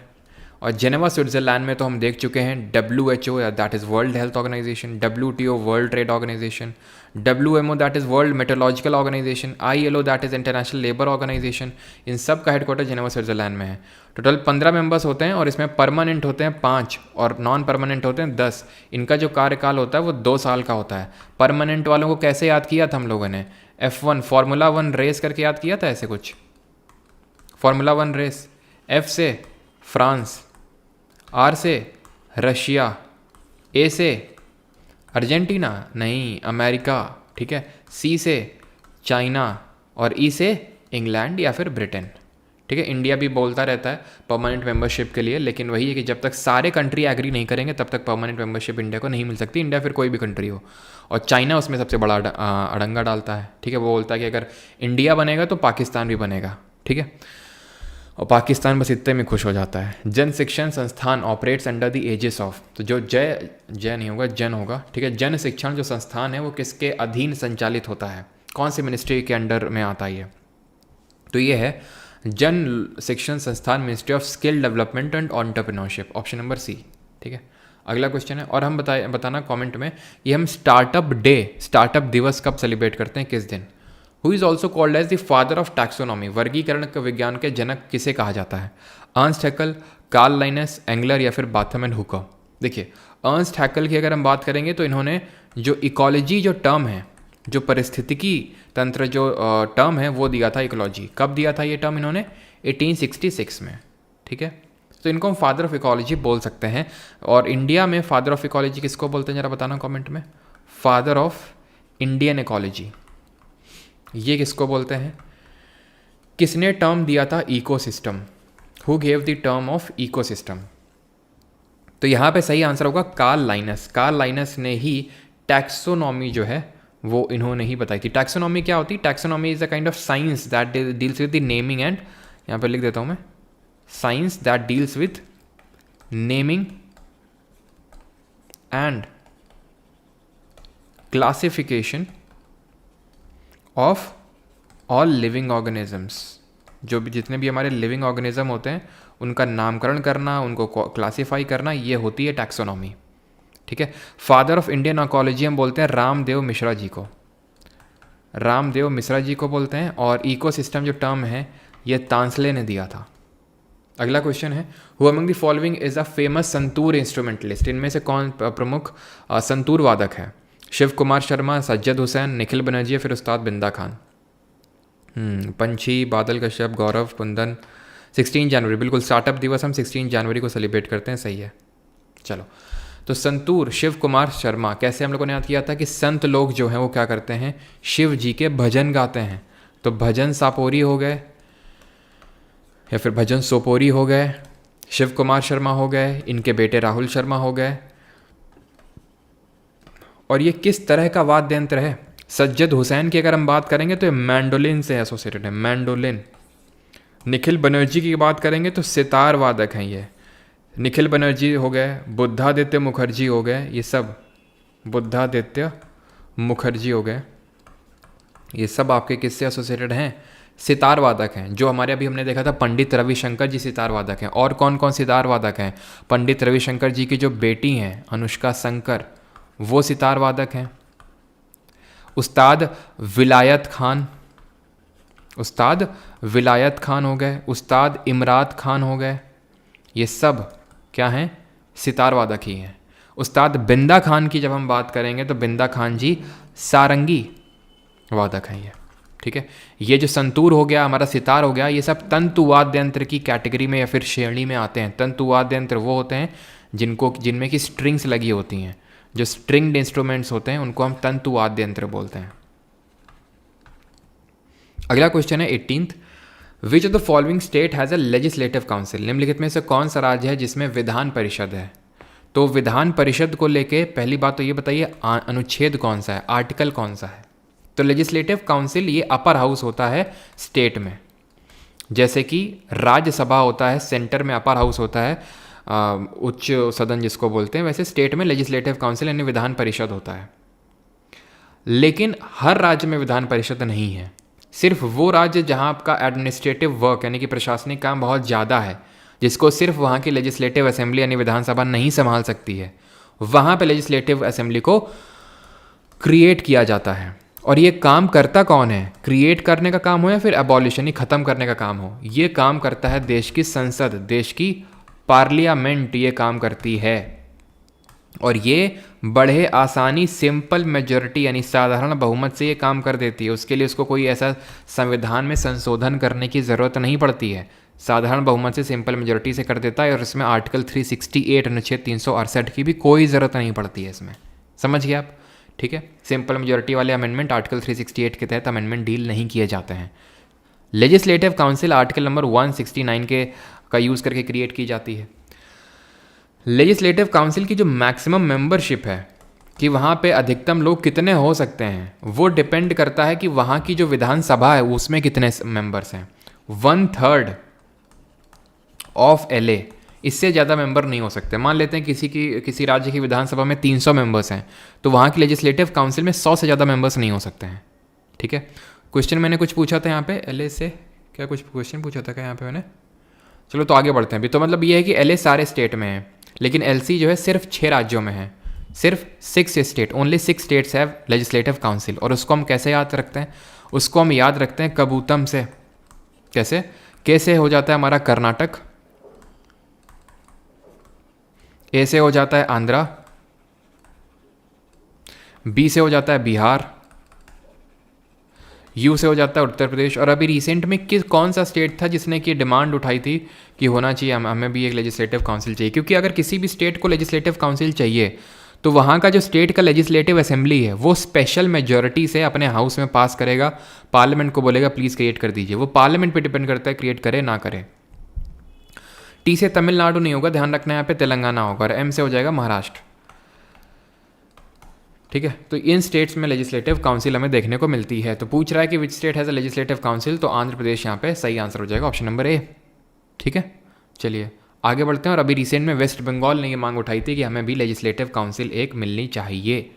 ठीक है, BSSC भी सी जल्द कवर हो जाएगा इधर। बिहार वाले टीचर्स GS हिंदी में पढ़ाते हैं, बिहार GK में कर लूँगा, बिल्कुल हो जाएगा अंगद। बिहार स्पेसिफिक आप बस कर लीजिएगा, बाकी तो सब कुछ यहाँ पे हो ही जाएगा, है ना। चलो, दीपेंदु साहू सही है। द फेमस गोल गुम्बद, तो गोल गुम्बद जो है ये भारत का सबसे बड़ा डोम स्ट्रक्चर है और वर्ल्ड का दूसरा सबसे बड़ा डोम स्ट्रक्चर है। इसको वो पूछ क्या रहा है, कहाँ लोकेटेड है? तो ये लोकेटेड है कर्नाटक में। कर्नाटक में लोकेटेड है। इसको किसने बनवाया था? ये आर्किटेक्ट यहाँ पे था याकूत ऑफ दाबुल। लेकिन बनवाया किसने था? बनाया तो इसने था, मतलब आर्किटेक्ट ये था, बनाया तो मजदूरों ने था, आर्किटेक्ट ये था। और बनवाया किसने था? ये आदिल शाह ने बनवाया था। ये आदिल शाह कौन था? तो ये बीजापुर डायनेस्टी का फाउंडर था ये।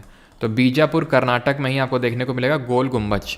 तो है क्या जो हमारा बहमानी किंगडम है। जिन लोगों को नहीं पता बहमानी किंगडम क्या है, तो यहाँ पे ध्यान से देखिए, जो आपकी कृष्णा नदी है, जो कृष्णा रिवर है, उसके ऊपर हमें पता है, उसके नीचे हमें पता है विजयनगर एम्पायर था। ठीक है, और उसके ऊपर बहमानी सल्तनत एक टाइम पे एग्जिस्ट कर रहे थे। आप में से काफ़ी लोगों को चीज़ पता होगी, मोहम्मद बिन तुगलक के टाइम की बात है जब ये स्टैब्लिश हुए थे। विजयनगर एम्पायर 1336 से बना था, 1336 AD में। हम आगे पढ़ेंगे इसके बारे में। हरिहर बुक्का ने स्टैब्लिश किया था। और बहमानी सल्तनत जो है 1347 में, 1347 में हरिहर और बुक्का ने इसको स्टैब्लिश किया था। हुआ क्या, एक टाइम पे आके जो बहमानी सल्तनत है वो डिसइंटीग्रेट हो गया, वो बाइफोकेट हो गया। 5 छोटे छोटे किंगडम्स यहाँ बहमानी किंगडम से निकल आए। अहमदनगर, बीजापुर, बेरार, बिदर और गोलकोंडा, 5 छोटे छोटे किंगडम्स यहाँ से निकल आए। फिर डायनेस्टीज़ निकल आई। अहमदनगर में निज़ाम शाही डायनेस्टी रूल करने लगी, बीजापुर में आदिल शाही, बेरार में इमाद शाही, बिदर में बरीद शाही और गोलकोंडा में कुतुब शाही। तो यही जो मैं बीजापुर की बात कर रहा था, आदिल शाही डायनेस्टी, आदिल शाह यहाँ पे पहले रूलर थे, इसलिए इस डायनेस्टी का नाम पड़ गया आदिल शाही। जैसे गोलकोंडा, तो गोलकोंडा में पहले रूलर थे कुतुब शाह, तो उनके नाम पे कुतुब शाही। इन्होंने जो कुली कुतुब शाह थे ना, इन्होंने ही हैदराबाद की जो 4 मीनार है वो बनवाई थी। हैदराबाद की जो 4 मीनार है। लेकिन आप सुनेंगे एक नेम गोलकोंडा फोर्ट। गोलकोंडा की माइंस जो थी ना, वहीं से कोहिनूर हीरा मिला था, क्या आपको पता है? तो जो गोलकोंडा फोर्ट है ये बनवाया था ककातिया डायनेस्टी के जो रूलर थे। ककातिया वारंगल में रूल करते थे ककातिया। इन्हीं के ही सामंत थे विजयनगर एम्पायर वाले, तो उन्होंने बनवाया था गोलकोंडा फोर्ट। ये मत सोचना कुतुब शाही डायनेस्टी वालों ने बनवाया था इसको। और जैसे ने बताया, यहीं पे आपका कोहिनूर हीरा को माना जाता है कि मिला था, ककातिया डायनेस्टी वालों ने इसको निकाला था। ठीक है, तो ये चीज़ ध्यान रखिएगा। ये सब बीजापुर, अहमदनगर और गोलकोंडा, यही तीनों ने मिलके ही तो आपको पता है विजयनगर एम्पायर में हमला किया था। और तालीकोटा का युद्ध जो 1565 में हुआ था, उसमें विजयनगर एम्पायर वालों को डिफीट कर दिया था। अली रामा राय उस समय रूलर थे, सदाशिव राय रूल कर रहे थे, मतलब लीड कर रहे थे, तो उनको हरा दिया था और बैटल ऑफ तालीकोटा में जीत होती। वो सब हम आगे पढ़ेंगे, चिंता मत करिए, ठीक है। तो ये चीज़ आपको ध्यान रखनी, 5 किंगडम्स में डिसोसिएट हुआ था। और हम आगे ये भी पढ़ेंगे कि इन पे किसने कब्जा किया, जैसे बीजापुर और गोलकोंडा को 1686 और 1687 में औरंगजेब ने इस पर कब्जा किया था। वो हम सब पढ़ेंगे आगे, ठीक है। आगे बढ़ते हैं। The Moplah rebellion took place between the years. Mopla जो विद्रोह है वो किस वर्ष के दौरान हुआ? 1921-22, 1919-20, या फिर 1915-16, या फिर 1912-13। और एक, चलो यहाँ पे मैं एक छोटा सा मुझे चीज़ याद आ रहा है जिसका कोई लिंकेज नहीं है, तो क्योंकि लिंकेज नहीं तो मैं बता देता हूँ। यहाँ पे जो प्रोविंसेस होती थी, क्योंकि अभी रिसेंट में एसएससी में सवाल खूब बने हैं ना, तो जैसे ना होता है टीसीएस आपका पेपर लेने वाला है तो आपसे पूछ सकता है कि प्रोविंसेस को क्या बोलते थे बहमानी किंगडम में, तो इनको तरफ के नाम से जाना जाता था। और इन प्रोविंसेस को जो गवर्न करते थे उन गवर्नर्स को तरफदार बोलते थे, ठीक है। तो आप समझ पाएंगे, तरफ प्रोविंस और तरफदार मतलब जो उनको गवर्न कर रहा है, ठीक है। आगे बढ़ जाएं अभी, चलो आगे बढ़ते हैं अभी। The Moplah rebellion took place between the years. Moplah जिसको कि हम मप्पिला या फिर मालाबार रेबिलियन के नाम से भी जानते हैं। क्यों? क्योंकि ये मालाबार जो रीजन, मालाबार रीजन कहाँ पे सबको पता है, ये जो केरल वाला रीजन है, तो ये जो साउथ वाला पार्ट है मालाबार का, जो सदर्न पार्ट है, वहाँ पे ये रेबिलियन स्टार्ट हुआ था। क्यों? क्योंकि मोस्टली जो यहाँ पे पेजेंट्स थे, किसान थे, वो मुस्लिम थे और ज़मींदार हिंदू थे। तो ये हिंदू वर्सेस मुस्लिम धीरे धीरे धीरे जो है होने लगा था, जिसकी वजह से इनिशियली शुरुआत में तो, क्योंकि आप याद करिए इस समय इंडिया में कौन सा मूवमेंट चल रहा था 1921-22 के टाइम पे, कौन सा मूवमेंट चल रहा था इस समय? तो इस टाइम पे चल रहा था असहयोग आंदोलन, नॉन कॉपरेशन मूवमेंट। याद है आपको, जो शुरू हुआ था 1920 में, गांधी जी ने स्टार्ट किया था 1920 में, जिसको गांधी जी ने खिलाफत के साथ मर्ज कर दिया था। इसको किया था कि नहीं, खिलाफत मूवमेंट, जो ये खिलाफत मूवमेंट स्टार्ट हुआ था 1919 में, मौलाना अली और शौकत अली दो भाइयों ने इसको स्टार्ट किया था। तो गांधी जी ने मर्ज कर दिया सो दैट कि इसमें हिंदू मुस्लिम यूनिटी रहे, हिंदू मुस्लिम एकता रहे। लेकिन यहाँ पे क्या हुआ, मालाबार में इनिशियली तो जब इन्होंने सपोर्ट किया, लेकिन बाद में धीरे धीरे इन्होंने ऑब्जर्व किया यहाँ पे हिंदू वर्सेस मुस्लिम होने लग गया, तो इसलिए इन्होंने अपना सपोर्ट वापस ले लिया। क्लियर है? ऐसे ही ध्यान रखना, एका मूवमेंट ये उत्तर प्रदेश में होता है, सेम 1921-22 के टाइम पे एका मूवमेंट ये उत्तर प्रदेश में होता है, यूपी में। आगे बढ़ते हैं। Babur succeeded to the throne of Fergana when he was dash years old. Babur dash वर्ष की उम्र में फरगना की गद्दी पर बैठा था, जब वह 10 साल का था, 11, 12 या फिर 13।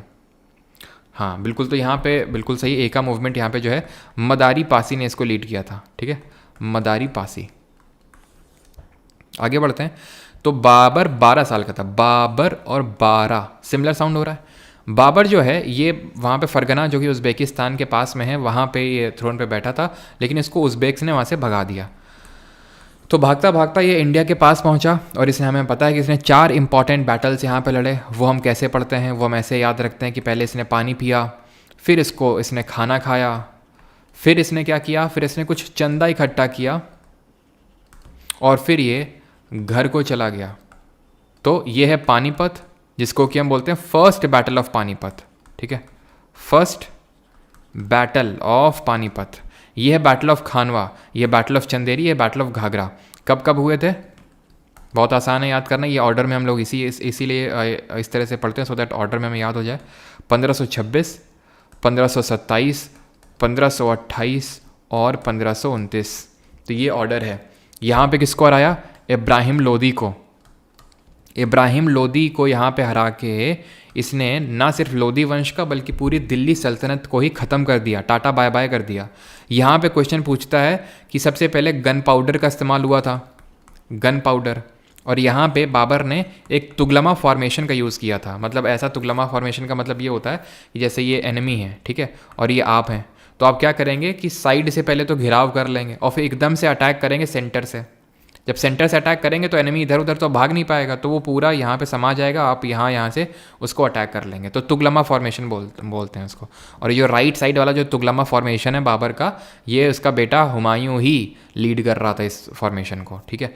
खानवा में अगर बात करेंगे तो राणा सांगा, राणा सांगा वही जो हमने देखा था महाराणा प्रताप जो लड़ रहे थे अकबर के साथ हल्दी घाटी का युद्ध 1576 में, उन्हीं के ही बाबा हैं, ठीक है, महाराणा प्रताप के बाबा हैं राणा सांगा। यानी कि राणा सांगा के पोते कौन? महाराणा प्रताप, यानी जिस तरह बाबर का पोता अकबर।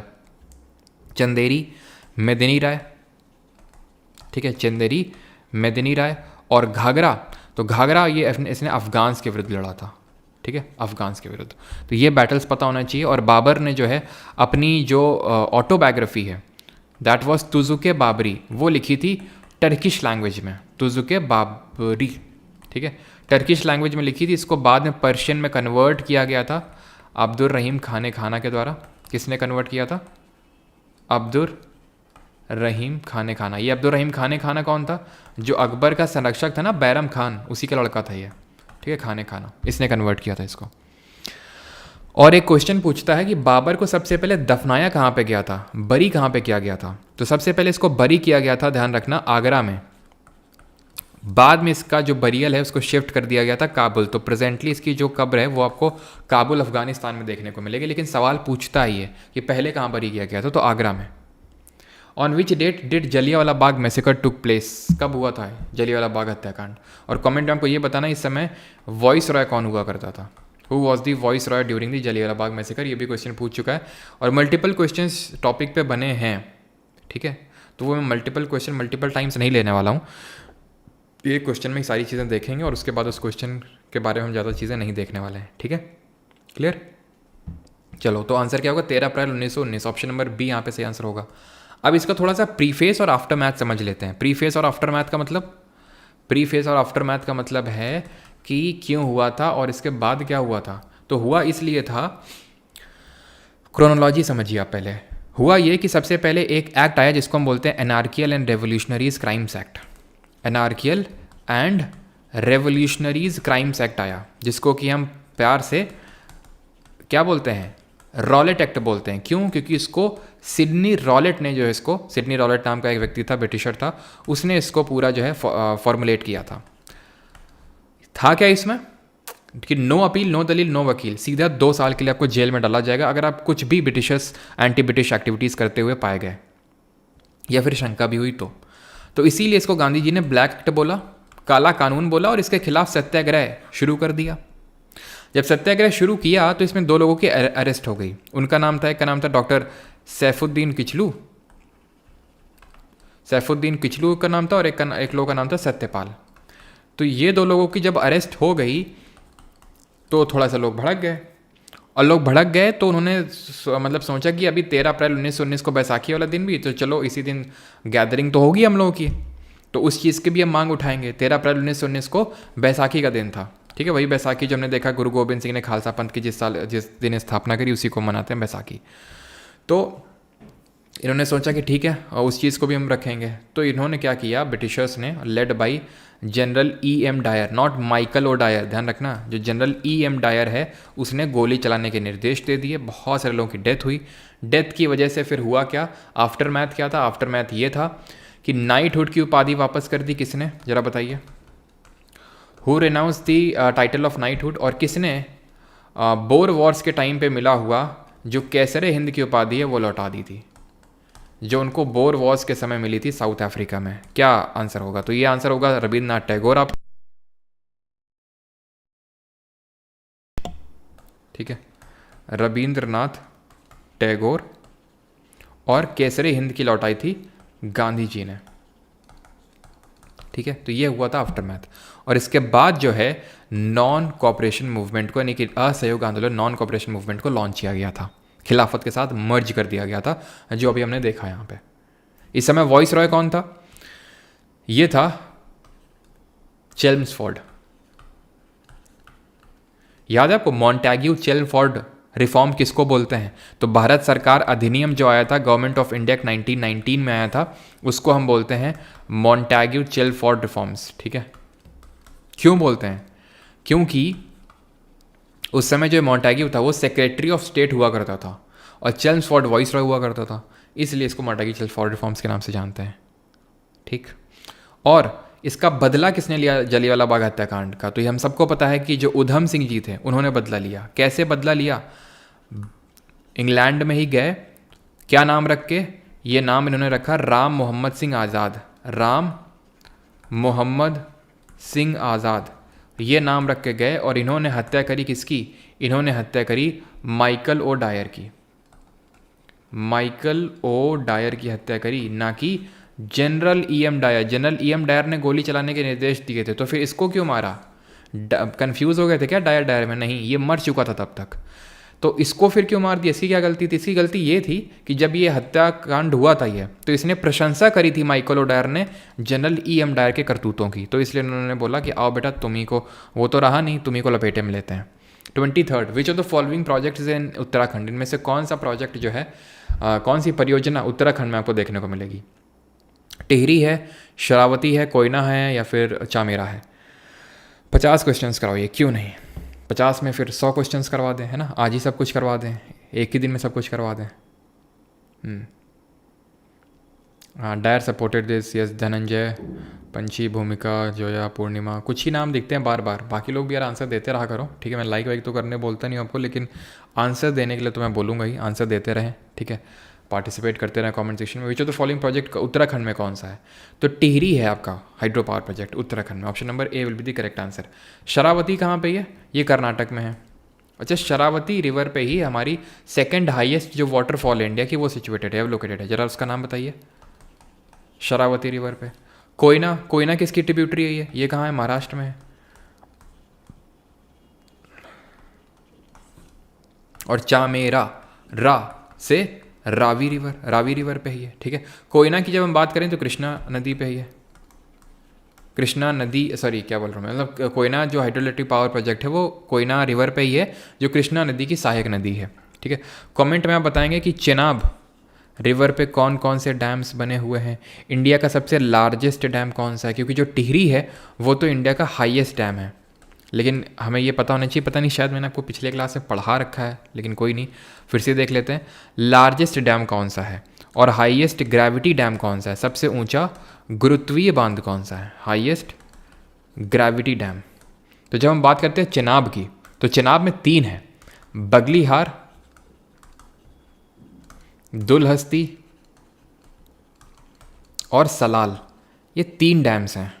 और हमें पता है कि चेनाब रिवर पे ये भी सबसे ऊंचा आपका हाईएस्ट रेलवे ब्रिज भी बनाया गया। लार्जेस्ट की बात करते हैं तो ये भाखड़ा नागल डैम है, ठीक है? हिमाचल और आपका पंजाब में भाखड़ा नागल डैम, हिमाचल और पंजाब में है ये। किस नदी पे है ये सतलज पे है। और यही हाईएस्ट ग्रेविटी डैम भी है, ध्यान रखिएगा, इसी को हाईएस्ट ग्रेविटी डैम बोलते हैं। लॉन्गेस्ट डैम कौन सा है? सबसे लंबा बांध, तो ये है आपका उड़ीसा में सिचुएटेड हीराकुड डैम, जो किस नदी पे है? जल्दी से बताइए, एम से नाम शुरू होता है इस नदी का। अगला question, the theory of relativity is associated with, सापेक्षता का सिद्धांत किससे संबंधित है? आइंस्टाइन से, W.C. रॉन्टजन से, न्यूटन से या फिर हेनरिक हर्ट्ज से? तो हीराकुड डैम जो है ये है आपका महानदी में, ठीक है? तो थ्योरी ऑफ रिलेटिविटी की अगर हम बात करते हैं तो इसको प्रपोज किया गया था सबसे पहले 1905 में, एंड 1915 में इसको पब्लिश किया गया था सबसे पहले bye Albert Einstein. Albert Einstein से ही एसोसिएटेड एक हमारा फोटो इलेक्ट्रिक इफेक्ट है, जिसको कि हम प्रकाश विद्युत प्रभाव बोलते हैं हिंदी में, ठीक है? ये तो सापेक्षता का सिद्धांत हो गया। ये photo electric effect. Photo electric effect क्या होता है कि अगर मतलब कोई भी सरफेस है, कोई भी मान लो मेटल सरफेस है, तो उसमें आप लाइट स्ट्राइक कर रहे हो तो उससे इलेक्ट्रॉन निकलेंगे नहीं निकलेंगे, वो डिपेंड करता है कि आपने जो लाइट डाली है उसमें उसकी कितना क्या फ्रीक्वेंसी है, वेवलेंथ कितनी है उसकी, ठीक है? तो ये फोटो इलेक्ट्रिक इफेक्ट। अब फोटो इलेक्ट्रिक इफेक्ट ध्यान रखिएगा, आइंस्टाइन जी को जो नोबेल प्राइज़ मिलता है वो नोबेल इनको मिलता है 1921 में, 1921 में। वो इनको थ्योरी ऑफ रिलेटिविटी के लिए नहीं मिला, वो इनको फोटो इलेक्ट्रिक इफेक्ट के लिए मिला था। ये चीज़ ध्यान में रखना है आपको। और ये फोटो इलेक्ट्रिक इफेक्ट की खोज इन्होंने नहीं करी थी आइंस्टाइन ने, थ्योरी ऑफ रिलेटिविटी तो इन्होंने दी थी, लेकिन ये जो फोटो इलेक्ट्रिक इफेक्ट है ये हेनरिक हर्ट्ज ने दिया था। जी हाँ, हेनरिक हर्ट्ज ने ही सबसे पहले इसका कॉन्सेप्ट रखा था 1887 में। और हर्ट्ज जो होती है वो किसकी एसआई यूनिट होती है, जरा बताइए? जब हम बात करें W.C. रॉन्टजन की, तो इन्होंने एक्सरेज की डिस्कवरी करी थी, and he was the first person, पहले पर्सन थे जिनको नोबेल प्राइज़ मिला था, first person to get Nobel प्राप्त करने वाले ये पहले थे, रॉन्टजन। 1901 में नोबेल मिला था इनको, 1901 में। और न्यूटन के बारे में भी डिस्कस नहीं करेंगे क्योंकि फिर न्यूटन के 3 लॉज डिस्कस करने पड़ेंगे तो ज़्यादा लंबा हो जाएगा, आगे क्वेश्चन रखेंगे तो वहाँ डिस्कस करेंगे इसको, ठीक है? क्वेश्चन मैंने, हाँ, हर्ट्ज किसकी सही यूनिट होती है? फ्रीक्वेंसी, जिसको हम बोलते हैं आवृत्ति, ठीक है? फ्रीक्वेंसी की एसआई यूनिट होती है, एसआई मात्रक होता है, जिसको कि हम सेकंड इनवर्स भी लिखते हैं, because what is frequency? Frequency is 1 upon time period. 25, what is net national product? NNP क्या है? ये बताने की ज़रूरत नहीं, जल्दी से इसको आंसर कर दीजिए। पिछले लेक्चर में मैंने पूरा सब कुछ आपको इसमें समझाया था, और अगर आप आंसर ना कर पाए, सही बता रहा हूँ मैं, ठीक है, यहीं से बोतल फेंक के मार दूँ।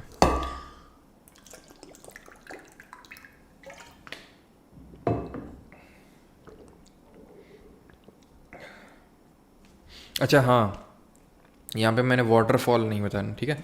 तो जो शरावती नदी है ना, उस पर आपके जॉग वाटरफॉल है, जिनको गैरसोप्पा के नाम से जानते हैं। हाईएस्ट वाटरफॉल कौन सी है? कुंचिकल, ये हाईएस्ट वाटरफॉल है, हाईएस्ट वाटरफॉल। शिव समुद्रम किसी ने अभी आई थिंक लिखा था कमेंट में, तो उससे मुझे याद है शिव समुद्रम, ये किस में? कावेरी रिवर में है, ठीक है। किस स्टेट में है शिव समुद्रम, जरा बताइए। कुंचिकल कर्नाटक में ही है, जहाँ पे आपकी जॉग वाटरफॉल है ना, कर्नाटक में ही है। वैसे कुंचिकल कर्नाटक में, ये वराही नदी पे है, वराही रिवर पे, और हाईएस्ट वाटरफॉल है। बाकी और भी हम वाटरफॉल देखेंगे, जैसे धुआंधार, कपिलधार, ये आपकी देखने को मिलेगी नर्मदा रिवर पे। खैर, इस पे आते हैं। बहुत आसान सा क्वेश्चन है। मैंने आपको बताया था नेट कैसे बनाते हैं ग्रॉस से। ग्रॉस से नेट बनाने के लिए डिप्रिसिएशन घटा देते हैं। पूरा मैंने आपको विधि बताई थी कैसे ग्रॉस से नेट बनाते हैं। फिर मैंने आपको बताया था अगर आपको डोमेस्टिक से नेशनल में जाना हो तो क्या करना होता है। डोमेस्टिक है जैसे, ठीक है, तो डोमेस्टिक में आप NFIA जोड़ देंगे, net factor income from abroad, तो आपको मिल जाएगा नेशनल। मतलब ये है कि जैसे अगर मुझे ग्रॉस नेशनल प्रोडक्ट चाहिए GNP, तो मैं GDP में, that is gross domestic product में, NFIA जोड़ दूंगा, सिंपल। और ज़रा बताइए कि अगर मुझे फैक्टर कॉस्ट चाहिए है, तो मैं मार्केट प्राइस में किस चीज़ को घटा दूंगा, किस चीज़ को सब्ट्रैक्ट कर दूंगा, ये आपको बताना है। और डेप्रीसिएशन क्या चीज़ होती है? मूल्यह्रास इसको बोलते हैं हिंदी में। इसका मतलब ये होता है कि जैसे कोई भी कैपिटल जो गुड होते हैं, कैपिटल गुड क्या होते हैं? वो गुड, वो सामान जिनको कि किसी और चीज़ के उत्पादन में लगाया गया हो। जैसे कि मैंने आपको बताया था, जैसे बिस्किट होता है, तो बिस्किट फैक्ट्री में बिस्किट की एक मशीन होगी, उसको कि बिस्किट के प्रोडक्शन में लगाया गया होगा, तो वो धीरे धीरे धीरे धीरे धीरे उसकी वैल्यू खत्म होती है, और एक टाइम आता है 10 साल 15 साल बाद उसको फेंक दिया जाता है। तो हम मान लेते हैं कि 10 साल बाद उसको फेंक दिया गया, उसकी कीमत थी मान लेते हैं 20,000, तो 10 साल में मतलब 20,000 रुपये हमारे उड़ गए। यानी एक साल में कितना उड़ा? एक साल में कितना उड़ा? तो एक साल में हम बोल सकते हैं कि 2,000, यानी कि 2,000 का डिप्रीसिएशन हम मान लेते हैं कि हर साल हो रहा है, मूल्यह्रास हो रहा है, उसकी वैल्यू घट रही है, ठीक है। आगे बढ़ते हैं। तो इसमें हम घटाते हैं नेट इनडायरेक्ट टैक्स को। ये पिछले लेक्चर मैंने सब कुछ समझाया था, और तब आप में से काफ़ी लोग भाग गए थे, ठीक है। अब आपको दर्द हो रहा होगा, लेकिन कोई नहीं, तब आप भागे थे ना दर्द से। तो इसी को हम लिखते हैं नेट इनडायरेक्ट टैक्स को, इनडायरेक्ट टैक्स माइनस सब्सिडी। तो इसी को हम लिख सकते हैं क्या? इनडायरेक्ट टैक्स प्लस सब्सिडी, ठीक। आगे बढ़ते हैं। Which of the following is considered as a super food and carried by astronauts. तो इसको सुपर फूड बोलते हैं। मतलब ये जो होता है ना, जो भी इसका आंसर है उसमें, मतलब ये समझ, जितना कैरेट में विटामिन होता है उससे 2 गुना विटामिन होता है, जितना योगर्ट होता है, जितना उसमें प्रोटीन होता है उससे 2 गुना प्रोटीन होता है। मतलब बहुत भयंकर इसमें न्यूट्रिएंट्स होते हैं। ये होता है हमारा स्पिरुलिना। क्या होता है ये एक ब्लू ग्रीन एल्गे होता है, ब्लू ग्रीन एल्गे होता है, ये एक शैवाल होता है। शैवाल के अध्ययन को क्या बोलते हैं? एनाबेना क्या होता है ये भी एक ब्लू ग्रीन एल्गे होता है। लैमिनेरिया, ये एक आपका ब्राउन एल्गे होता है, हरा शैवाल होता है ये, ब्राउन एल्गे। ब्राउन एल्गे के और एग्जाम्पल अगर बात करूं तो केल्प हो जाएगा, जैसे कि सरगैसम ग्रास हो जाएगी। आप में से कुछ लोगों ने सरगैसम का नाम सुना होगा।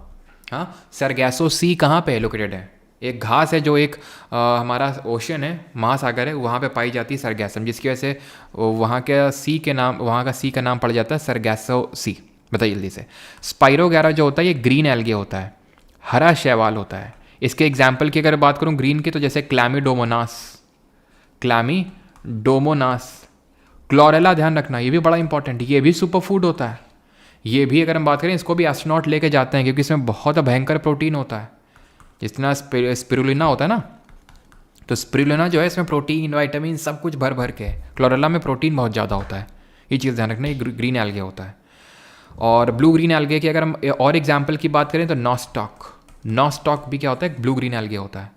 सरगैसो सी की अगर बात करें तो अटलांटिक ओशन में देखने को मिलता है। जैसे जो हमारा अटलांटिक ओशन है वैसा एस शेप का है कि नहीं? अटलांटिक ओशन एस शेप का है, और सबसे बिजिएस्ट ओशन है अटलांटिक ओशन। तो जो उसका नॉर्दर्न पार्ट है वहाँ पे आपको देखने को मिलेगा सरगैसो सी, क्योंकि वहाँ पे ये सरगैसम ग्रास है जो कि एक तरह का ब्राउन एल्गे होता है, वो घूमता रहता है और उसी के नाम पे उसका नाम पड़ जाता है। एनाबेना, ये भी आपका एक ब्लू ग्रीन एल्गे होता है। एल्गे के जो स्टडी उसको फाइकोलॉजी बोलते हैं। शैवाल के अध्ययन को। एक फाइनल चीज़ यहाँ पे नोट कर लेना, एंड दैट इज़ कि ग्रीन एल्गे को किस नाम से जानते हैं, ब्राउन को किस नाम से जानते हैं, रेड एल्गे को किस नाम से जानते हो। रेड एल्गे का एक एग्जाम्पल दे दो, रेड का भी एक एग्जाम्पल नहीं देखे ना तो जरा दे दो। तो ग्रीन एल्गे को हम बोलते हैं क्लोरोफाइके, ध्यान रखना ये बहुत इंपॉर्टेंट है, ठीक है, क्लोरोफाइके। ब्राउन एल्गे को बोलते हैं फाइयोफाइके, फाइयोफाइके। और रेड एल्गे को बोलते हैं रोडोफाइके, रोडोफाइके बोलते हैं इसको। और जो रेड एल्गे का एग्जाम्पल अगर हम बात करें तो जो अगर करके एक जेली होती है, अगर जेली, ये रेड एल्गे का एक एग्जाम्पल है, ठीक है। तो ये चीज़ ध्यान रखनी है। The process of taking out stored results out of physical memory of computers is known as, computer की भौतिक मेमोरी से संग्रहित परिणामों को निकालने की प्रक्रिया को क्या कहा जाता है। Input process, output process, programming या फिर प्रोसेसिंग। यस, सही है सभी का। अर्पिता, जया, दीपा, पीयू, संध्या। चलो, तो what it is called as, तो it is called as output process. Computer का क्वेश्चन है, ठीक है, तो इसको आउटपुट प्रोसेस बोलते हैं। ऑब्वियस सी बात है, किसी चीज़ को निकाल रहे हैं तो आउटपुट ही होगा। Who fought the battle of Plassey against the east India company, के खिलाफ किसने प्लासी का युद्ध लड़ा। तो प्लासी के युद्ध की अगर हम बात करेंगे तो ये लड़ा है सिराजुद्दौला ने, ऑप्शन नंबर बी। अली वर्दी खान तो सिराजुद्दौला के नाना थे। कौन थे? नाना थे, यानी कि अली वर्दी खान के बाद सिराजुद्दौला ही थ्रोन पे बैठे थे। जब थ्रोन पे बैठे थे तो इनको जो फरमान इशू किया गया था किसके टाइम पे, ये फारूक सियार ने जो है एक फरमान जारी किया था। कब जारी किया था जरा बताएं कमेंट में, मैंने आपको कई बार बताया ये चीज़। तो ये इसने क्या बोला कि आप हमें जो है, आप इतना फिक्स्ड अमाउंट हमें दो और टैक्स फ्री ट्रेड करो यहाँ पे। लेकिन सिराजुद्दौला है, उसने बोला भैया वो फारूक सियार बोल के गए थे, उनके अंडर में, मुगल्स के अंडर में हम रहा करते थे, अब नहीं है, तो कायदे से अब टैक्स वैक्स देने लग जाओ। ब्रिटिशर्स ने मना कर दिया। तो ये माना जाता है कि इसने काफ़ी कुछ अंग्रेज़ों को काल कोठरी में बंद कर दिया, जिसकी वजह से उनके दम घुटने की वजह से मृत्यु हो गई, जिसको कि हम बोलते हैं काल कोठरी की घटना या फिर ब्लैक होल ट्रेजिडी। ये 1757 कौन लिख रहा है भैया? 1757 नहीं, 1717 होगा, 1717 में ब्लैक होल ट्रेजिडी ये घटना हो जाती है, जिसके बाद रॉबर्ट क्लाइव चिढ़ जाता है और Robert Clive British forces lead करता है। और रॉबर्ट क्लाइव क्या करता है, मीर जाफ़र को ऑफर देता है, जो कि सिराजुद्दौला का मिलिट्री कमांडर था, कि तुम हमारी टीम में आ जाओ, हमारी टीम से खेलो और इसको हरा के तुमको बंगाल का नवाब बना देंगे। तो मीर जाफ़र उनकी टीम में चला गया, ठीक है। इसमें धोखा दे दिया, जिसके से प्लासी का युद्ध जो 1757, अच्छा सॉरी, ठीक है, माई बैड, मतलब आप में से कुछ लोग 1757 बैटल ऑफ प्लासी का ईयर बता रहे होंगे, मैंने इसका समझ लिया, बिल्कुल इसका 1717 होगा, ये 1757 में ही हुआ था प्लासी का युद्ध, ठीक है। तो 1757 में ये बैटल होता है, जिसमें जीत किसकी होती है? ऑब्वियसली बात है ईस्ट इंडिया कंपनी की।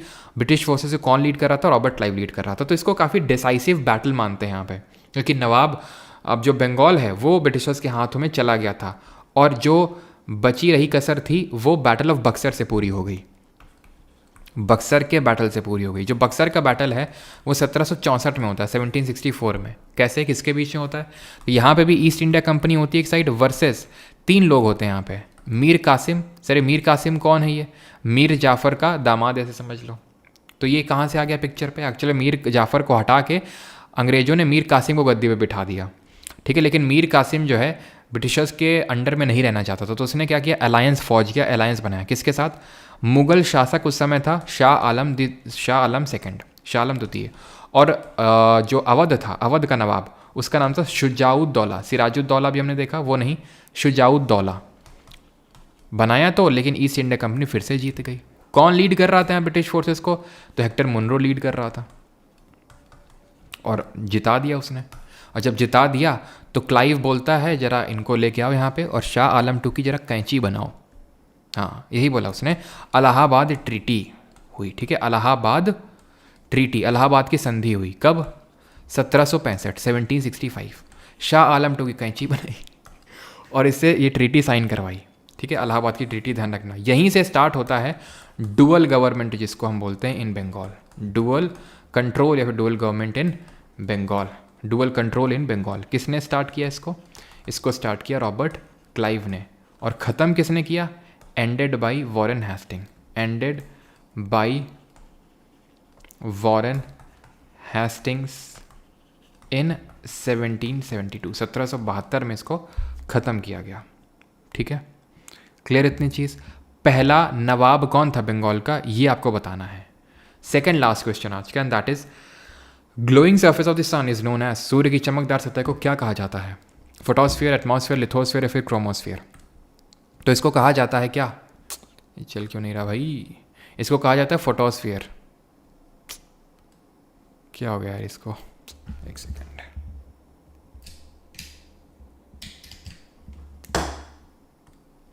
ठीक है, इसको बोलते हैं फोटोस्फीयर। ग्लोइंग सरफेस है, विजिबल सरफेस है, और इसके जो बाहर होता है उसको बोलते हैं कोरोना। ठीक है, कोरोना क्या होता है? कोरोना विजिबल नहीं होता है ऐसे नॉर्मली, ये इसके आउटर होता है। और कोरोना जो होता है ना, फोटोस्फीयर से बहुत ज़्यादा गर्म होता है इसके कंपैरिजन में। होता ऐसा है, फोटोस्फीयर होता है जो ग्लोइंग सरफेस होता है जो हमें दिखता है, इसके बाद होता है क्रोमोस्फीयर जो फोटोस्फीयर से गर्म होता है, एंड देन आता है कोरोना जो उससे भी बहुत ज़्यादा गर्म होता है। क्रोमोस्फीयर को ऑब्जर्व करने के लिए ही इंडिया ने अपना पहला सन के लिए मिशन भेजा, Aditya L1 mission. Aditya L1, जहाँ पे एल का मतलब क्या है, और हमने किस लॉन्च व्हीकल से इसको भेजा। तो क्या मैंने यहाँ पे कुछ क्वेश्चन पूछा था आपसे, मैं खुद ही भूल गया यार। चलो कोई नहीं। आदित्य L1 जो मिशन है ये PSLV polar satellite launch vehicle C57 से हमने भेजा, और L का मतलब है लैग्रैंज। ठीक है, इसको बोलते हैं लैग्रैंज पॉइंट। टोटल 5 लैग्रैंज पॉइंट है अर्थ और सन के बीच में, तो उसमें जो L1 नंबर का है उसमें हमने भेजा। ठीक है, हाँ सबका सही है। सन फ्लेयर। कोरोना वायरस नहीं भाई, ये कोरोना सन वाला कोरोना है। ठीक है, चलो आगे बढ़ते हैं। और बिल्कुल 5800 केल्विन तक इसका टेम्परेचर जाता है, 5800 केल्विन तक। आगे बढ़ें अभी, चलिए। और जो सन होता है आपको पता होना चाहिए इसमें कौन सी 2 प्रमुख गैसेज होती हैं, ये अपनी एनर्जी कैसे बनाता है। तो ये अपनी एनर्जी को बनाता है न्यूक्लियर फ्यूजन से, जिसको परमाणु संलयन बोलते हैं। ठीक है, गैसेस कौन सी प्राइमरली 2 होती हैं, हाइड्रोजन होती है, हीलियम होती है। हाइड्रोजन कितनी होती है इसमें? रफली 70%। हीलियम कितनी होती है? रफली 28%। और कुछ? चलिए आगे बढ़ते हैं और आखिरी क्वेश्चन देखते हैं आज का, लास्ट क्वेश्चन। अच्छा ये बताइए, इंडिया ऐसा करने वाला कौन से नंबर का कंट्री बन गया है? मतलब सन के लिए मिशन भेजने वाला कौन से नंबर का कंट्री बन गया है? The last question is the tricolour which was hoisted in Stuttgart by madam Cama was smuggled into British India by. आज का हमारा आखिरी क्वेश्चन ये है कि जो पहला, अच्छा हाँ याद आया, पहला नवाब मैंने पूछा था ना, बंगाल का पहला नवाब कौन था? तो फर्स्ट नवाब था मुर्शिद कुली खान। क्या आपको पता है मुर्शिद कुली खान जी जो हैं, खान साहब पहले मिश्रा साहब हुआ करते थे। तो इनका जो ओरिजिनल नेम है, इनका जो जन्म हुआ था वो एज हुआ था सूर्य नारायण मिश्रा। और बाद में जो है औरंगज़ेब इनको अपने खोपचे में लेके क्या करता है, इनको जो है खान साहब बना देता है, मुर्शिद कुली खान। ठीक है, इंडिया 4th कंट्री बन गया, बिल्कुल सही है। ठीक है, 4th कंट्री ना। इसका आंसर होगा, देखो ये तो हमें पता होता है कि पहली बार किसी ने फॉरेन सॉयल में, विदेशी सरजमी पे अगर झंडा फहराया तो उनका नाम था मैडम भीखाजी कामा, पारसी थी।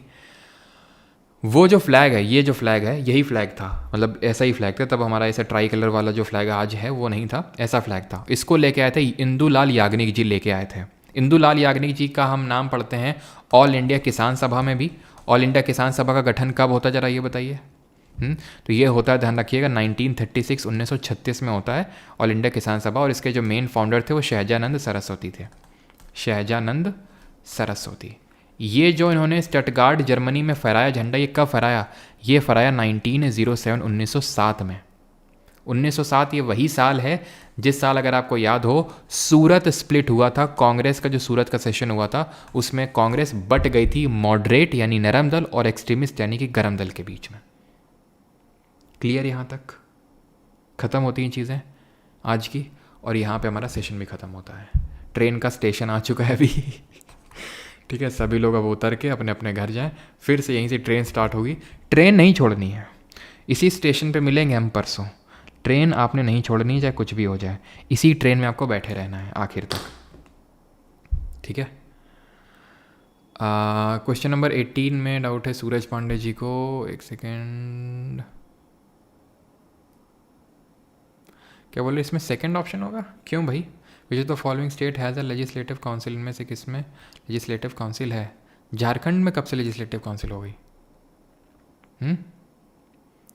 फर्स्ट ही होगा ऑप्शन। ठीक है, साथ साथ नोट बनाते चलें भाई। जो नोट्स बना रहा है मैं आपको वो बता दे रहा हूँ नंबर, तो उसमें आप नोट्स भेज दीजिएगा।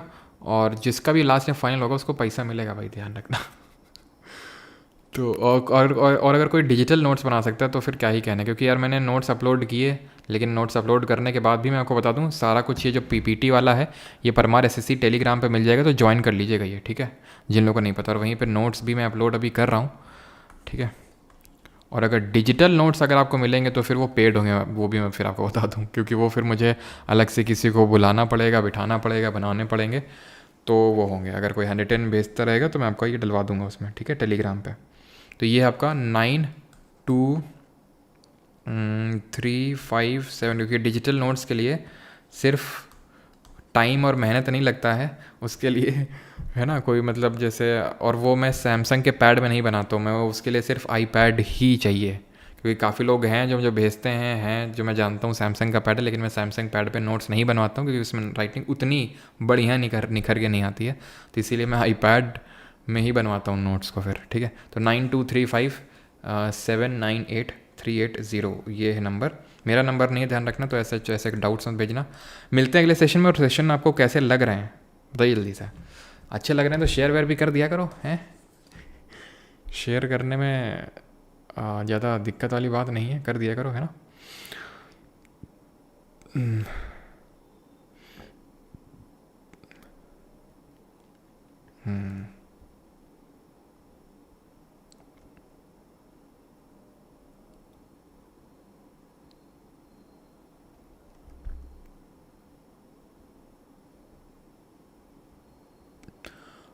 18 में क्या है?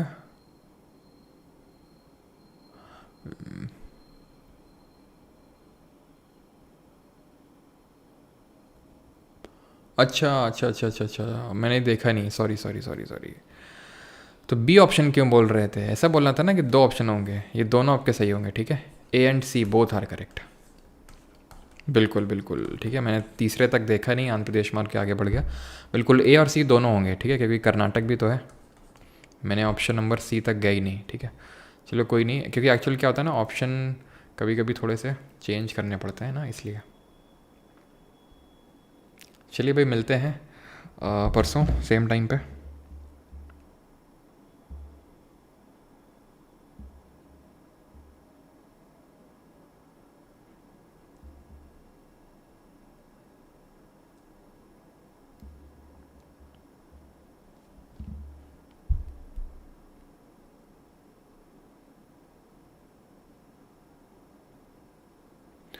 क्या ये किस लिखा है सर?